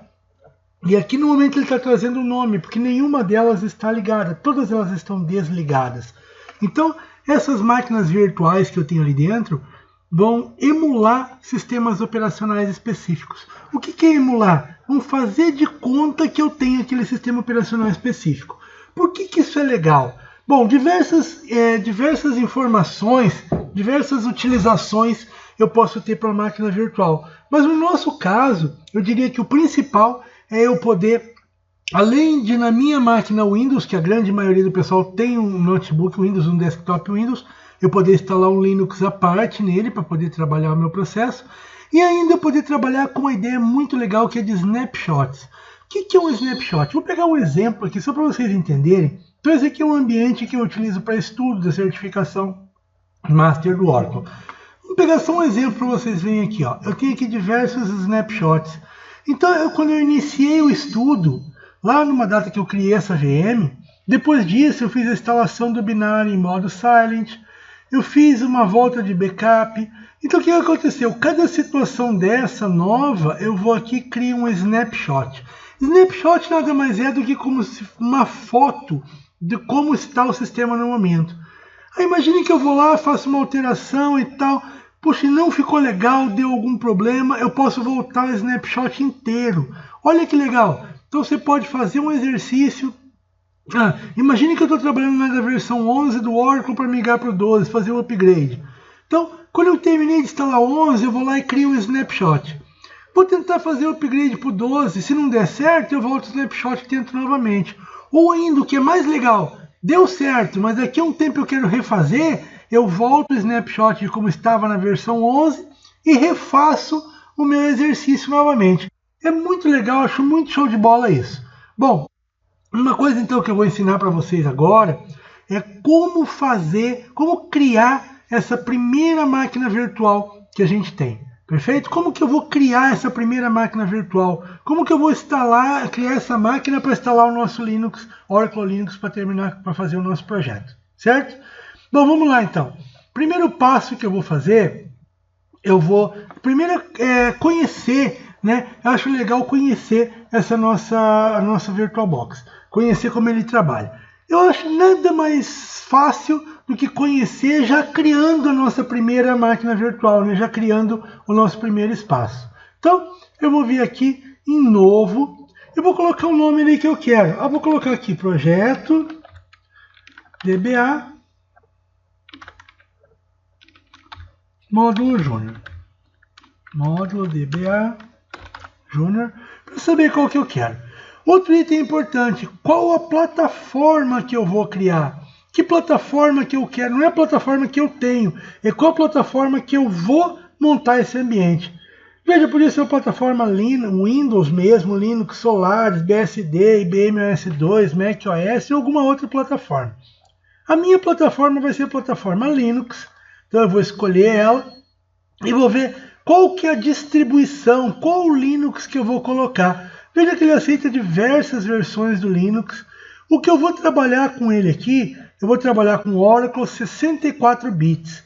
Se alguém por acaso tiver um ambiente 32 bits, é um servidor, um notebook, um desktop que seja 32 bits, vocês falem comigo que daí eu vou ter que passar uma outra versão de Linux para você baixar, uma outra versão de Oracle, de tudo. Tá? Como o padrão é 64 bits, né, as máquinas mais novas, a gente está trabalhando no padrão novo, no 64 bits. Certo? Bom, legal. Feito isso, eu vou clicar aqui em próximo. E agora ele me pergunta qual que é o tamanho que eu quero colocar para minha memória virtual, para minha memória RAM. Olha que legal, então eu estou criando uma máquina virtual. Essa máquina virtual, é claro, vai ter uma memória RAM específica. Essa memória RAM específica que eu vou colocar na minha máquina virtual, eu não posso esquecer que ela é compartilhada da minha memória RAM principal do meu notebook, do meu desktop, tá, gente? Não adianta eu entupitar a memória lá, ó.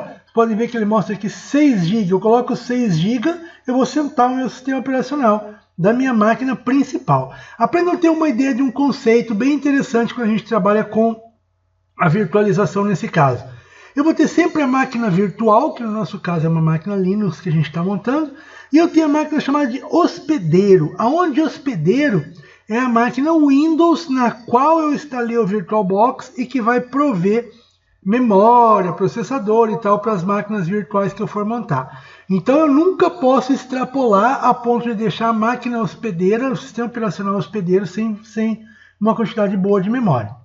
Veja que ele já me sugere aqui que eu coloque até o verdinho, ele me diz que está ok. Ó. Então, dentro do verdinho aqui, eu poderia colocar com 4 GB ele vai ser. Mas eu não vou colocar, eu quero que ele tenha 2048 MB, ou seja, 2 GB de memória. 2048, posso digitar, posso levar aqui na setinha, levar na setinha mais é piorzinho, né? Então eu vou digitar ali, fica melhor. Bom, coloquei isso, dou um próximo. Agora é uma parte importante. Se eu quero criar um disco rígido virtual, o que é um disco rígido virtual? Bom, imagine então, eu estou criando a minha máquina virtual e essa máquina ela vai ter um HD, toda máquina tem um HD que vai guardar esse sistema operacional. E eu crio, no momento que eu crio a minha máquina, eu crio um disco rígido virtual. Ou seja, eu vou criar um HD para minha máquina e esse disco vai ser um disco rígido virtual. Vou pedir o seguinte, ó, criar um disco rígido virtual agora. Feito isso, eu dou um criar. E ele vai me pedir que tipo de arquivo que eu estou utilizando.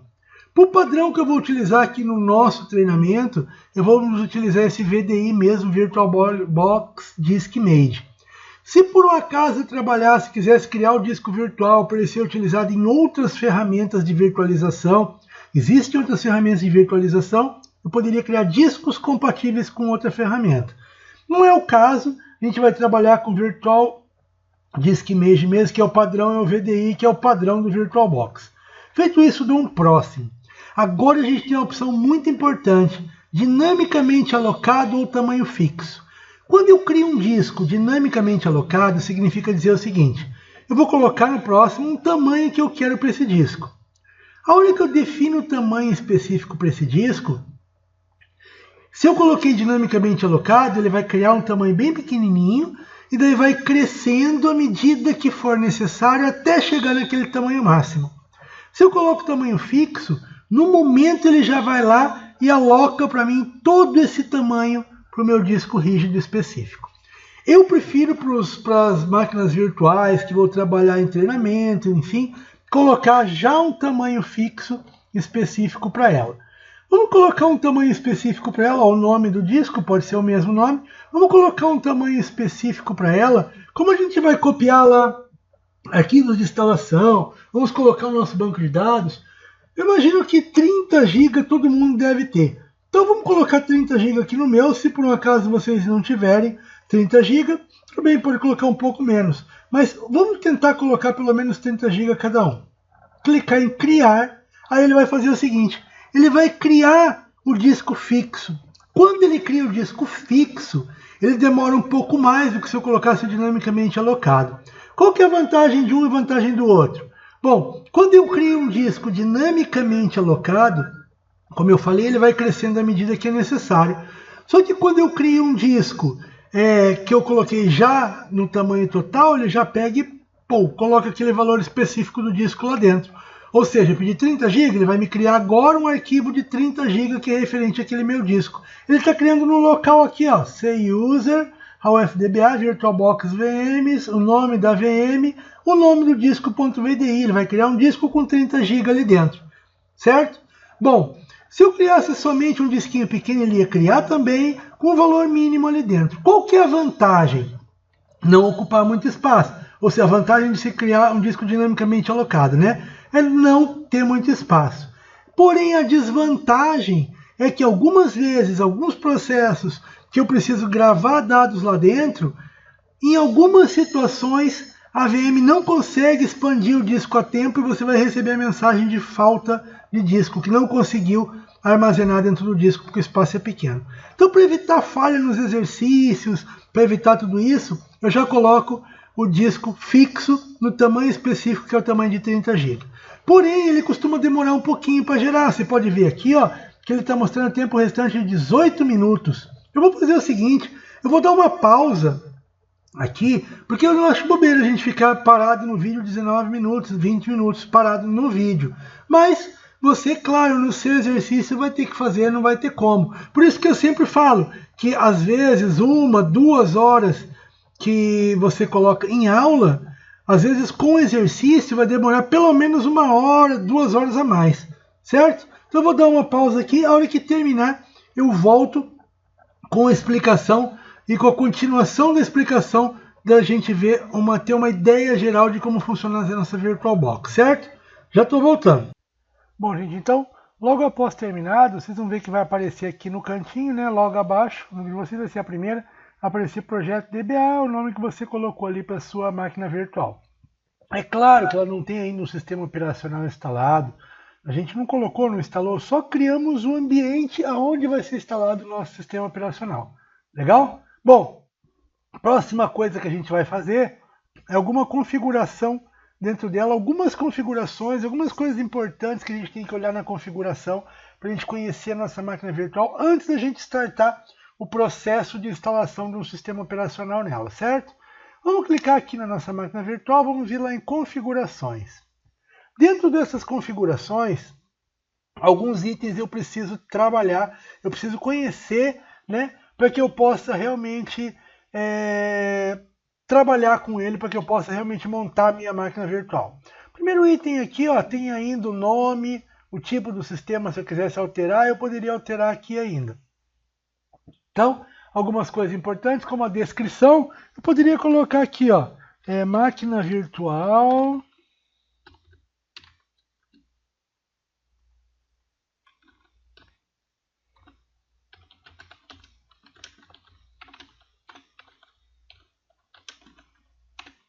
do projeto DBA.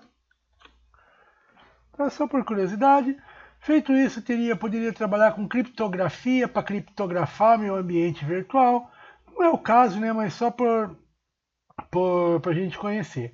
Então, a pasta onde vai ser armazenado o snapshot específico, eu poderia colocar uma área de transferência. Como que vai ser essa comunicação do hospedeiro convidado, convidado para o hospedeiro.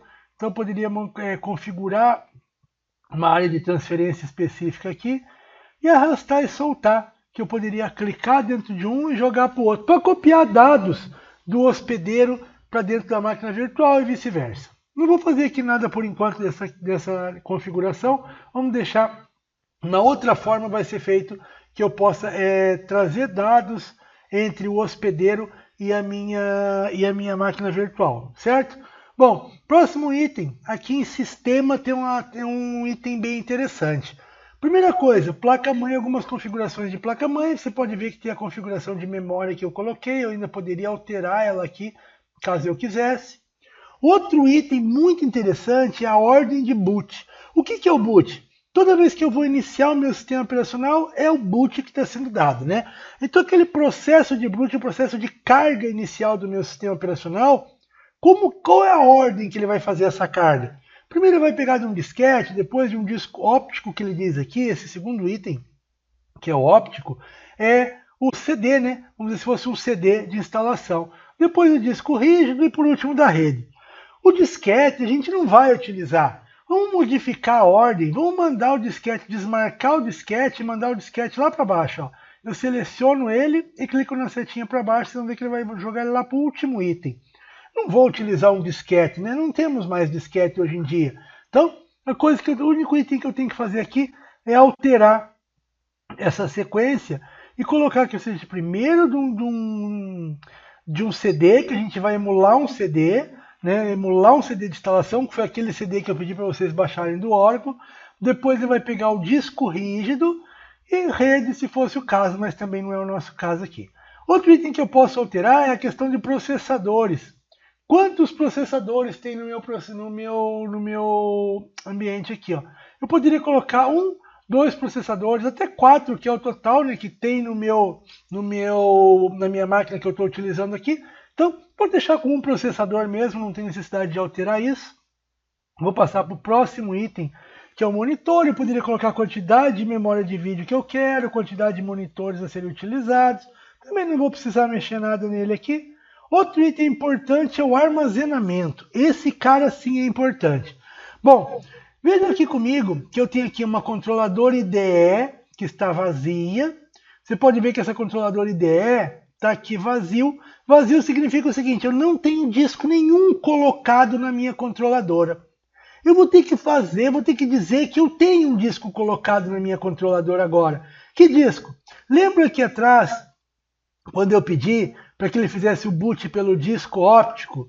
Então eu vou colocar um disco para que ele dê o boot pelo disco e faça a instalação. Olha que legal! Então eu tenho aquele disco de instalação do Linux que eu passei para vocês, que vocês fizeram o download lá da página, né, que vocês vão colocar ele como um arquivo de instalação. É um arquivo .iso, e ele emula um disco de instalação, ele emula um CD, um DVD de instalação. E é esse cara que a gente vai usar. Mas antes disso, eu vou comentar com vocês a respeito do disco rígido. Ó. Eu tenho um disco rígido colocado ali dentro. Esse disco rígido tem um tamanho virtual de 30 com um tamanho real de 30. O que significa isso? Que eu criei esse disco no padrão fixo, no tamanho fixo. Lembra que eu comentei que tinha o dinamicamente expansível fixo? Ou seja, ele já ocupou os 30 GB. Ele já ocupou aquele espaço específico dos 30 GB lá, certo? Então, é interessante isso, eu saber essa diferenciação. Inclusive, se você olhar lá no seu gerenciador de arquivos, você vai ver que lá no computador, VirtualBox, Projeto DBA Júnior, se você ver aqui ó, o endereço que ele colocou aqui, você pode ver que você vai ter um arquivo lá que vai ter 30 GB ali dentro. Então esse arquivo ó, é responsável, é o disco virtual, ó, Virtual Disk Image, é o disco virtual já criado de 31 GB, como eu comentei, certo? Bom, se eu quisesse acrescentar uma outra controladora, eu queria colocar um disco na controladora, eu posso clicar aqui e acrescentar um disco na controladora, na mesma controladora, um disco rígido, ou ainda um disco óptico, que seria, por exemplo, acrescentar um DVD dentro dela, acrescentar um outro disco, ou eu ainda poderia acrescentar uma outra controladora, se eu quisesse colocar uma nova controladora. Eu quero colocar uma controladora SAS. Colocaria uma nova controladora e nessa controladora eu poderia adicionar um disco rígido. Viram? Então é bem interessante. Eu posso montar todo o meu sistema de discos ali dentro e montar um sistema de discos virtuais, né? Montar um sistema de discos todos virtuais ali dentro. Vamos voltar aqui ainda e fazer uma configuração importante, que é colocar aqui dentro aquele disco que eu criei, aquele disco que eu baixei lá, para que quando ele der o boot, ele vai procurar esse disco, certo? Então vamos selecionar esse disco específico, está aqui dentro do temp da minha máquina. Eu tenho o temp da minha máquina aqui, e ele vai estar aqui dentro. Selecionei esse disco, dou um abrir, e ele simplesmente vai me trazer o disco para cá. 3.54 GB, trouxe o disco para cá. A hora que eu iniciar a minha máquina virtual, ele vai começar nesse disco específico aqui, certo? Vamos continuando aqui ainda, eu posso habilitar o áudio, caso eu queira ter áudio na minha máquina virtual. Agora uma outra parte importante, a parte de rede. Então, eu vou colocar sempre uma rede em modo bridge, placa modo bridge, para que eu possa utilizar, por exemplo, a internet do meu hospedeiro, para que ele possa... Modo bridge, ele monta como se fosse uma ponte entre o hospedeiro e a minha máquina principal. No caso aqui, ó, entre a minha máquina virtual, ele está trazendo aqui ó, os adaptadores que eu tenho Como no caso que está conectado na internet aqui, né, a minha conexão é uma placa wireless, ele vai trazer a placa wireless e ele vai fazer um bridge com ela. O que, que é um bridge? Ele vai fazer uma ponte, né, entre a placa wireless e a minha máquina virtual. Com isso, a minha máquina virtual vai conseguir utilizar a internet, que é do hospedeiro, certo? Mas o mais importante que eu vou precisar fazer é o seguinte: habilitar uma outra placa e colocar essa placa específica como uma placa de rede exclusiva do hospedeiro. É uma placa host only. Toda vez que você instala o VirtualBox na sua máquina, ele vai criar lá dentro das suas conexões de rede uma VirtualBox host, um Ethernet adapter, como se fosse um adaptador de rede virtual, mas que vai trabalhar com a VirtualBox. Para que isso? Isso vai servir para a gente fazer uma configuração aonde a minha máquina virtual vai ter uma área que vai estar compartilhada entre a máquina virtual e o hospedeiro. Para quê? Para que eu possa mandar o instalador lá para dentro, para que eu possa mandar alguns arquivos que eu preciso utilizar lá para dentro, sem que eu precise fazer uma manobra maior para isso, certo? Outra coisa importante é você clicar no avançado e deixar isso aqui, ó, cabo conectado, para que ele já saia com a conexão ligada no momento que ele fizer, que o banco, que ele startar, né, essa sua máquina virtual. Porta serial, se fosse o caso, utilizar a porta serial. Eu poderia colocar 4 adaptadores de rede aqui, né? Estou utilizando 1 e 2. Porta serial, se eu quisesse habilitar uma porta serial.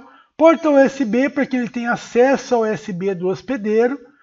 E feito isso, é o principal que eu vou ter que mudar. Bom, feito isso aqui, eu posso dar OK. E ele salvou a configuração. Vejam que ele salvou a configuração, mas ela está desligada ainda a minha máquina virtual. Eu posso, nesse momento, criar um snapshot, o meu primeiro snapshot, ainda da máquina virtual, sem nada instalado. Então, eu posso, para fazer o snapshot, clico nessa maquinazinha fotográfica aqui e coloco lá, ó, antes de instalar o sistema operacional. Então, normalmente eu gosto de fazer assim. Eu vou criando alguns snapshots para que qualquer situação que dê, eu possa voltar. Viram que ele trouxe o snapshot específico para cá? Ó? Ele trouxe a situação do snapshot, o nome dele para cá. Se eu vier aqui, nesse cara aqui, ó, ele vai me trazer a situação, como que ele estava no momento que eu criei esse snapshot. Não quero mais o snapshot? Posso clicar aqui em apagar o snapshot selecionado e sim, ele vai apagar o snapshot, mandar o snapshot embora, certo? Então o snapshot é esse carinha aqui que tem esse quadradinho vermelho.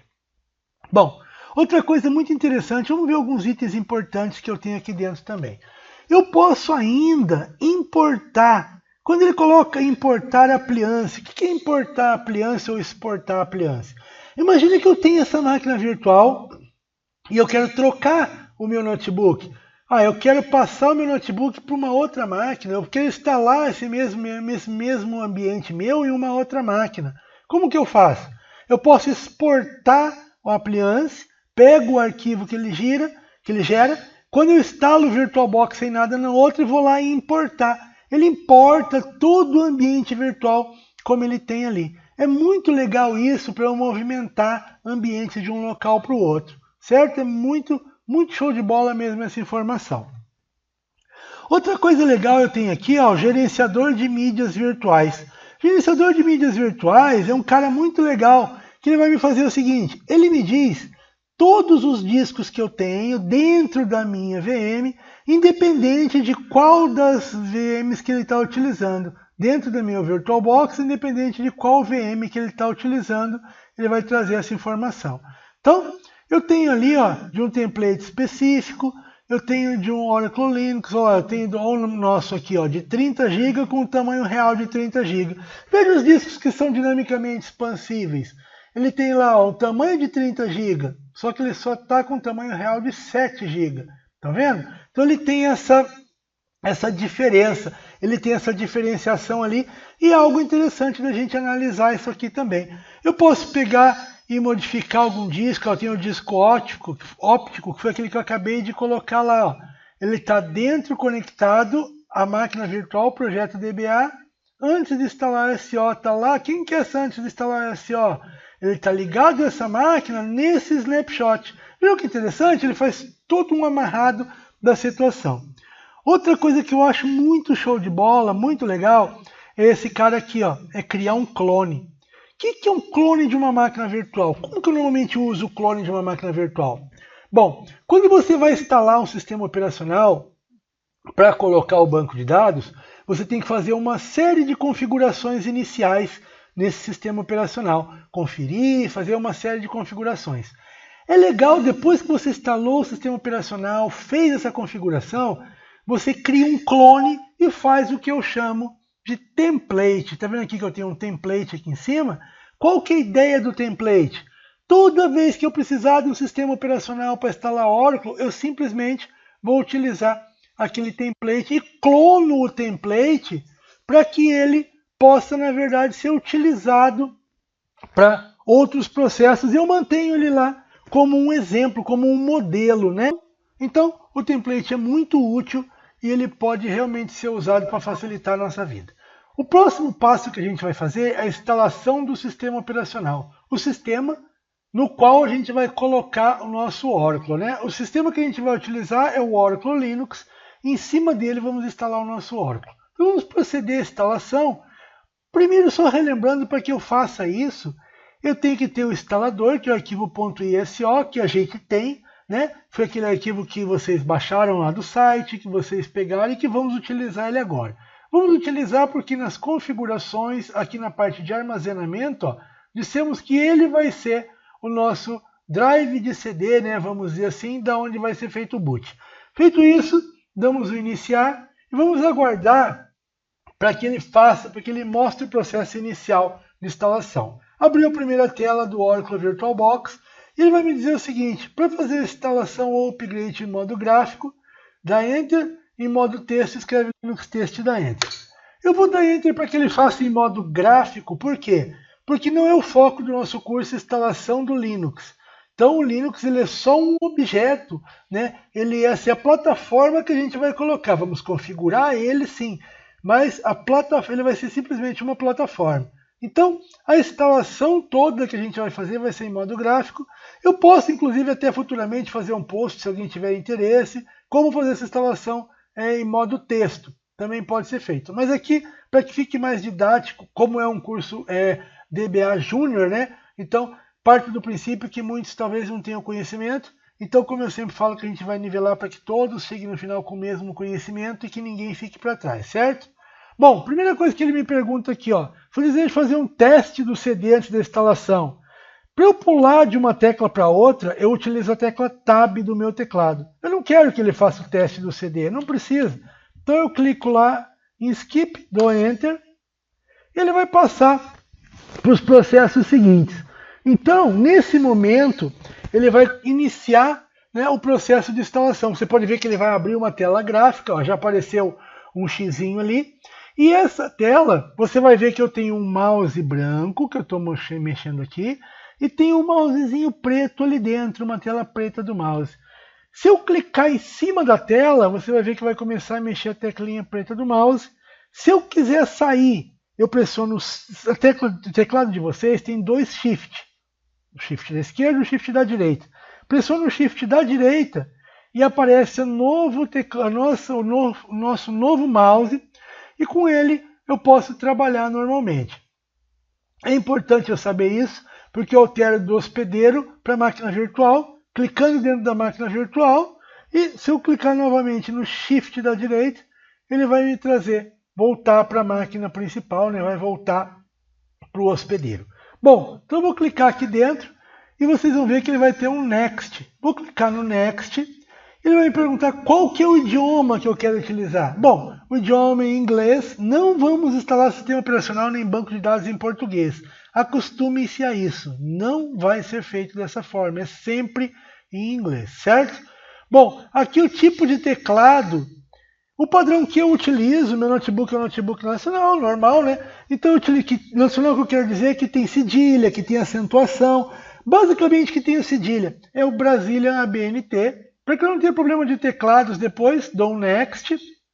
Aí ele me diz o seguinte, que ele encontrou uma partição e essa partição não está lida, que não pode ser lida essa partição. Ele vai criar uma nova partição, mas com isso ele diz que perderiam todos os dados caso tivesse a partição. Olha que interessante, ele me fala de uma partição de 30 GB. Por que ele me fala dessa partição de 30 GB? Porque foi o tamanho que eu escolhi para o meu disco, certo? Os 30 GB? Ótimo. Então vamos clicar em Yes aqui e deixar que ele crie essa partição, deixar que ele remova, que ele modifique essa partição específica ali dentro. Bom, feito isso, eu posso, aqui ele teria a opção ainda de remover as partições do Linux e criar umas partições novas. É isso que eu vou fazer. Feito isso, eu vou dar um Next aqui. Ele ainda me pergunta se eu tenho certeza e tal, se eu quero fazer isso. Quero. E agora ele me traz uma informação legal. Ele me traz as placas de rede que eu tenho ali. Ele me traz uma placa de rede com ETH0 e me traz uma placa de rede ETH1. Lembram que eu criei duas placas de rede? Que eu coloquei que eu teria duas placas de rede específicas?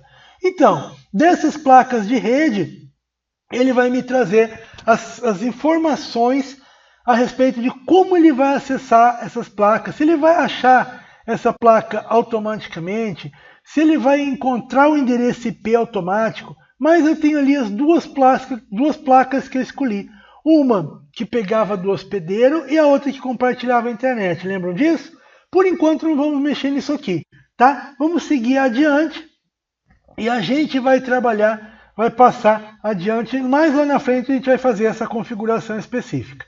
Ok, feito isso eu vou escolher agora qual que é o meu fuso horário. Então eu vou escolher aqui América e vou colocar aqui São Paulo. Ele não tem Brasília, tá? Vou colocar aqui São Paulo. Não pedir para que o sistema utilize o padrão UTC. Não vou querer que ele utilize o padrão UTC. Desmarco aqui, dou um Next. Senha do root. Muito importante a senha do root, claro. Vamos colocar a senha Oracle para ficar uma senha fácil. Claro que se eu estivesse montando o meu ambiente de produção, não seria essa senha que eu iria colocar. Mas no caso de estar trabalhando com um ambiente para teste, né, com o nosso ambiente no nosso curso aqui, vamos fazer dessa forma. Feito isso, eu dou um Next. Ele vai iniciar, ele vai dizer assim, qual que é a ideia principal que eu quero para instalar o meu servidor. O que eu quero instalar nesse meu servidor de banco? Qual que é a ideia inicial dele? Eu quero que ele seja um software para desenvolvimento de software, para web server, para virtualização, para cluster, para storage de cluster. Eu quero customizar depois ou eu quero customizar agora? Se eu quero customizar agora, normalmente é o que eu faço, eu vou escolher alguns pacotes que são importantes na instalação do Oracle, certo? Então, posso colocar aqui o Customize Later ou Customize Now, e ele vai fazer a customização no momento. Então vamos lá. Nesse primeiro item aqui, eu marco o GNOME Desktop, que eu vou estar trabalhando com desktop visual, vou trabalhar com desktop GNOME. KDE é um outro tipo de desktop, um outro ambiente de desktop visual que eu poderia utilizar também. Vou deixar só o GNOME marcado. Applications, algumas aplicações que talvez fosse interessante eu trabalhar. Então, se eu quiser saber o que está setado aqui dentro, ó, eu poderia pedir aqui Optional Package e ele me traz as packages opcionais a respeito daquele item que eu selecionei. Então, vamos ver se tem alguma coisa importante aqui. Bom, ele já está todos marcados. E o interessante é assim, ó. Vamos ver aqui. Eu peguei aqui, vou pegar um exemplo qualquer, Graphical Internet. Você vai ver que ele vai me trazer o seguinte aqui, ó, 2 de um total de 5 packages selecionados. O que é uma package? Packages são pacotes dentro do sistema operacional. A gente vai ver que o Oracle utiliza diversos pacotes do sistema operacional para que ele possa ser instalado. Ele exige alguns pacotes específicos. Você viu que ele tinha 5 pacotes e só estavam 2 selecionados. Ok, não vou precisar mexer nisso. Alguns itens importantes de eu analisar vão estar aqui, ó. Desenvolvimento, algumas libraries de desenvolvimento. Então eu clico aqui e vejo algumas libraries que tem aqui dentro que podem me ser úteis no processo. Eu vou deixar aquelas que já estão marcadas, tá? Não preciso marcar mais nenhuma delas aqui. Vou deixar essas que já estão marcadas e Depois eu vou ter que fazer uma conferência mesmo, né, para ver se o Oracle realmente está tudo instalado ali dentro, mas se está tudo realmente, todos os pacotes que eu preciso ali dentro. Mas no momento eu vou só comentar com você, né, só para que você veja que realmente eu tenho diversos pacotes, ó, que estão alguns selecionados e outros não. Quando eu clico simplesmente aqui, ele vai me trazer os pacotes mais básicos. Então veja que dentro do desenvolvimento eu tenho ferramentas de desenvolvimento aqui. Eu posso olhar aqui dentro e ver alguns pacotes específicos que estão marcados. É legal às vezes eu fazer isso, porque ó, esses pacotes GCC, normalmente eu marco, porque em algum momento pode ser que ele me seja útil. Então eu vou marcar o pacote GCC aqui e vou deixar que ele realmente faça essa instalação. No momento que for instalado, que ele já pegue e já coloque esse pacote específico ali dentro. Em nome software, desenvolvimento, não vou colocar nada. Software legado, software desenvolvimento, vamos ver o que eu tenho aqui dentro que pode me interessar, além do que já está marcado. Vocês estão conseguindo entender a ideia? Eu vejo aqui um padrão principal, ele subdivide em um item, em vários itens, e cada item desse tem pacotes opcionais ainda. Então, é bem interessante, eu trabalho com diversos opcionais de pacotes, caso sejam necessários. Então aqui dentro ainda eu tenho, ó, configurações de servidor. Se eu quisesse colocar algumas ferramentas de configuração de servidor, como por exemplo, o que eu poderia ter? A configuração de boot, diversas configurações que eu poderia utilizar, dependente do que eu gostaria de trabalhar no meu sistema operacional, né? O que eu estou instalando no meu sistema operacional? Veja, eu escolhi, tudo isso está acontecendo porque eu escolhi, olha aqui, esse cara é importante, esse que eu queria mostrar para vocês, ó, Windows File Server. Quando eu marco esse cara aqui, ele vai me instalar um protocolo chamado Samba. Esse protocolo Samba é o que vai me permitir fazer uma configuração para que o meu sistema operacional possa realmente se conectar com o Windows, né? Com o meu Oracle Linux possa se conectar com o meu Windows e que eu possa trocar informações entre eles. É claro, existem formas de configurar manual, existem outras formas de fazer isso. Mas como eu já disse, não é um curso de Linux. Então, a gente vai fazer da forma mais rápida possível e que seja mais completa para eu poder fazer criar o meu ambiente virtual para eu poder começar a trabalhar com o meu banco, certo? Então, algumas ferramentas de administração que eu quisesse colocar aqui, que eu precisasse colocar. Você veja, quando eu clico nele, ele já traz as principais. Algumas outras, caso eu quisesse, eu teria que marcar ela ali. Isso nada mais é do que instalar os pacotes do Oracle. Então, o Oracle vai instalando pacotes específicos e nesses pacotes ele vai colocando aquilo que eu preciso. Feito isso, eu posso vir aqui. Deixa eu ver se eu tenho mais alguma coisa importante, mais alguma coisa que eu gostaria de marcar aqui.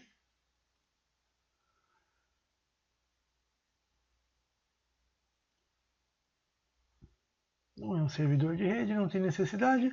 Bom, feito isso, eu posso pegar e dar um Next.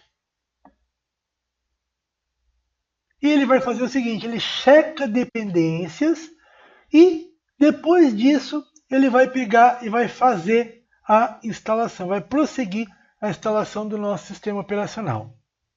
Muito legal, é muito interessante isso como ele faz. É uma forma simples, claro. Eu pedi, como eu já disse, para que seja uma forma tranquila para que todos possam fazer. Bom, veja que ele está formatando o sistema de arquivos, está criando um sistema de arquivos específico e após isso ele vai iniciar assim a instalação do nosso sistema operacional. Eu quero que todos vocês façam isso. Sei que vão surgir dúvidas no momento de fazer essa instalação e é nesse momento que eu vou ajudar vocês. Claro, a gente tem todos os canais que vocês já conhecem, então postem as dúvidas ali dentro.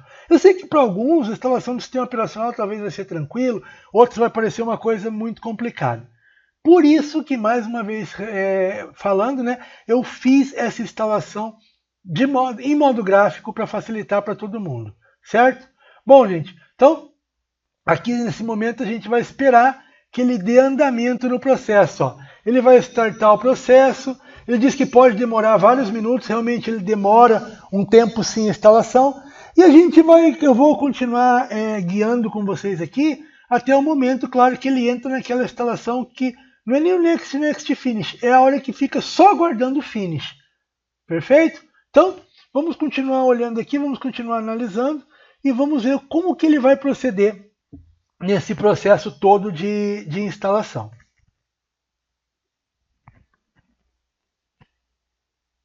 Veja que ele iniciou o processo, ó, ele está instalando, ele iniciou realmente o processo de instalação. Ele demora um pouco, depende muito da máquina que você está utilizando, a quantidade de memória RAM que você colocou para sua máquina virtual. Então depende de algumas coisas que, claro, no decorrer da instalação, você vai ver que quando você faz uma vez, se fizer numa máquina diferente, tal, você vai ver que tem uma certa diferença, né? Você vai ver que tem um certo tempo a mais de acordo com o que onde você estiver fazendo. Veja que ele colocou aqui, ó, o tempo remanescente, né, o tempo que falta ainda de 15 minutos. Normalmente, ele costuma ser bem próximo disso mesmo, tá? Então, o que eu vou fazer? Bom, eu acho que não tem necessidade da gente ficar o vídeo passando, é desnecessário. Eu vou pausar o vídeo, como eu fiz na hora que estava criando o disco, e a hora que vier para a próxima tela, a gente abre para que possamos comentar. Mas é claro, de vocês vai estar correndo, certo? Então, um momentinho, daqui a pouquinho eu já volto a hora que aparecer uma tela diferente. Ok, agora ele apareceu para nós a tela, né? Dando aquelas telas famosas de bem-vindo na instalação, obrigado pela instalação, parabéns pela instalação, enfim. Vamos clicar no Reboot para que ele possa reiniciar o sistema com a nova instalação que a gente fez. Agora eu não vou mais cancelar, vamos aguardar que ele realmente faça o processo para a gente ver o resultado, né, daquilo que a gente trabalhou. Vamos ver qual que é o andamento de todo aquele processo de instalação que a gente fez até agora.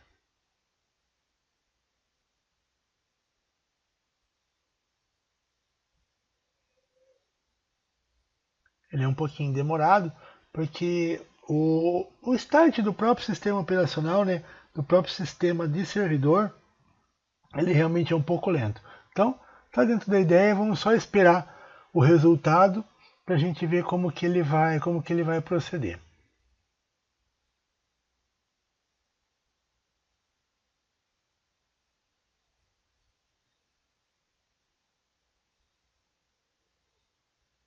Aqui, né, como eu falei para vocês, você pode clicar aqui no Show Detail e ver como que o que ele está mostrando, né? Como eu já disse, se por acaso aparecer alguma falha, como apareceu aqui, ó, não se preocupe, não pense que é erro na instalação, tá? Não vamos ter problema quanto a isso. Pode deixar que a instalação siga normalmente e vamos trabalhar com ele ao término do nosso processo.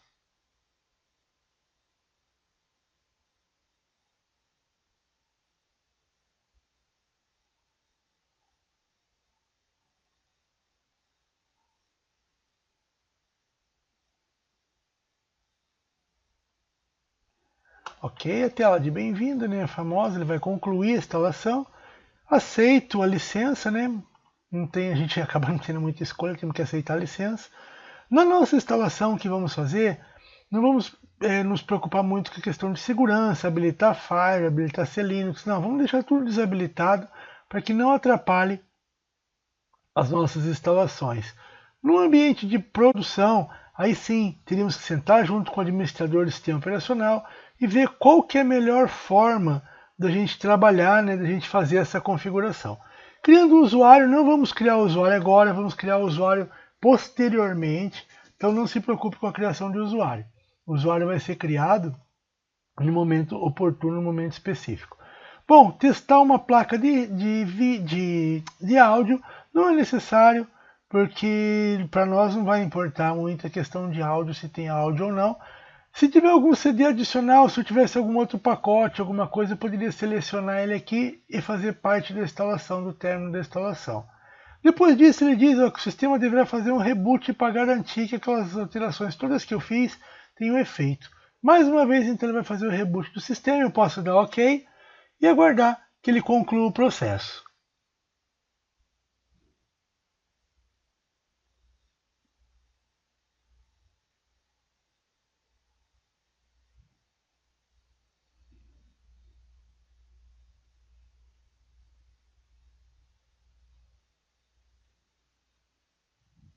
Agora está reiniciando novamente a máquina.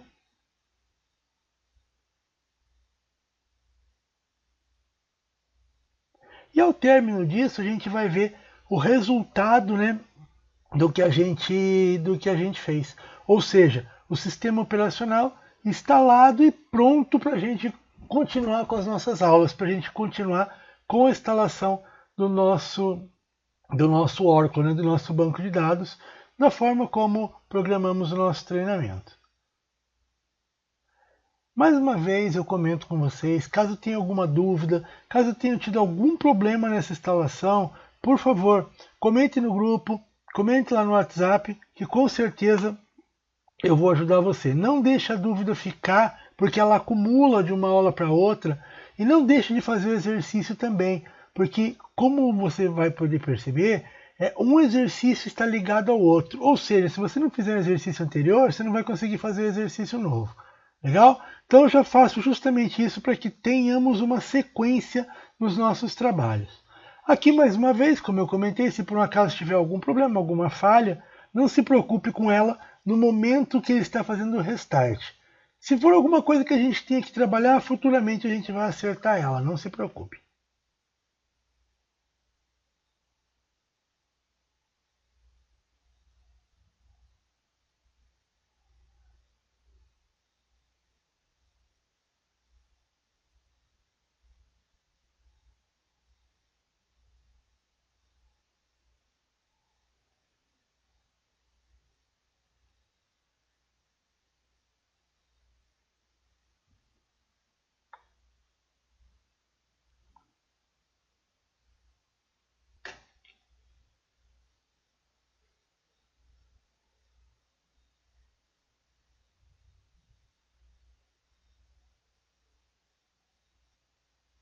Esse é o momento que o sistema operacional sobe todos os serviços que são necessários para ele trabalhar.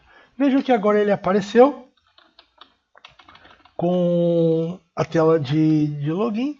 Eu coloco o usuário root, a senha que eu criei, a senha Oracle, e vou deixar com que ele termine o processo e vocês vão ver que ele vai abrir a tela do sistema operacional em modo gráfico, certo? Bom, feito isso agora, eu vou poder baixar o meu sistema para criar o meu primeiro snapshot baseado já no sistema operacional instalado, ok? O comando para baixar, eu utilizo shutdown. Se eu quiser restartar, "-R". Se eu quiser baixar, ou seja, fazer realmente shutdown, "-H". Eu posso colocar "-H now", ele vai baixar agora. "-H 0", ele vai baixar agora também. Se eu colocar 10, ele vai guardar 10 minutos para baixar. Eu vou colocar "-H 0" para que ele abaixe agora, para que ele realmente comece a fazer o processo de shutdown. Como você já pode ver, na tela ele está baixando todos os serviços que ele subiu. Agora ele baixa para que a gente realmente possa, né, trabalhar, né, com o sistema baixado e que eu possa realmente criar o meu snapshot daquele ambiente da forma como ele foi terminado. Vamos só esperar ele terminar. E terminando, ele volta para a tela do Oracle VirtualBox, onde eu tenho aqui, e você olhando lá onde eu tenho os snapshots, você vai ver que eu tenho o snapshot anterior. Se eu clicar aqui, ele vai ver qual que é o detalhe antes de instalar o sistema operacional. E aqui, muito importante, você vai ver aqui modificado. O que significa estado atual modificado? Que ele não está igual estava no último snapshot. Ou seja, teve alguma alteração desde o último snapshot que teve. É nessa hora que eu vou criar um outro snapshot e agora sim colocando a pós-instalação do sistema operacional. Como fizemos antes, clica na maquinazinha, vamos apagar e colocar aqui a pós-instalação.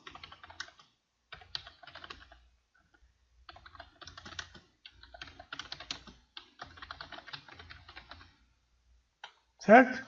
Se quiser colocar aqui alguma observação, primeira,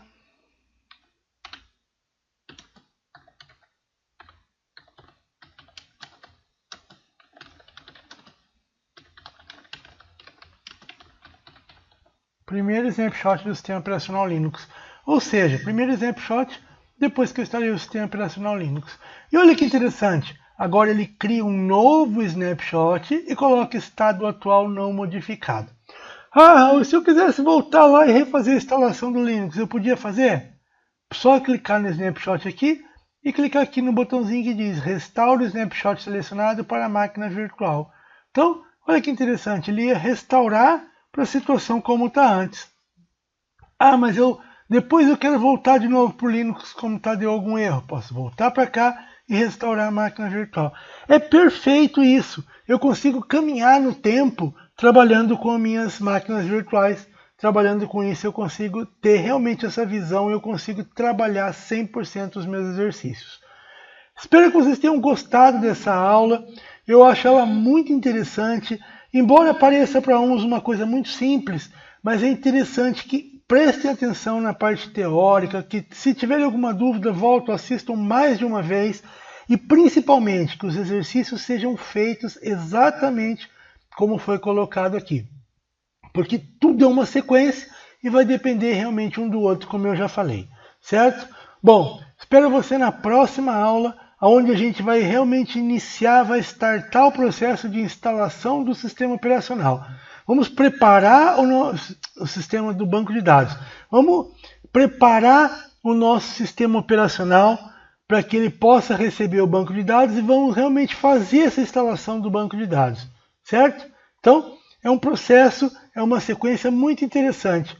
Peço que você realmente tire qualquer dúvida que tenha, não deixe ela para depois. Um grande abraço para você, até a próxima aula.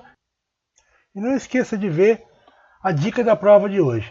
A dica da prova é bem interessante, é da prova da 12C, que é compatível com a OCA da 11. Né? Seria a OCA da 12C. Então, são dois assuntos bem interessantes. Um deles é a respeito da criação de profile, que é a criação de perfil, onde você tem, por exemplo, um grupo de usuários que tem mais ou menos a mesma utilização, e você define esse grupo de usuários com algumas limitações, algumas coisas, e dá para essas pessoas esse perfil, esse profile específico.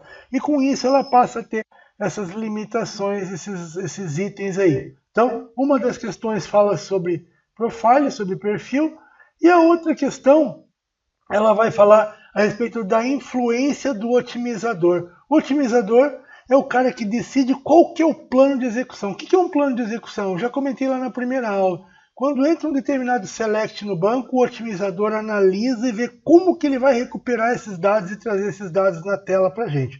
Isso é bastante trabalhado na questão de performance também.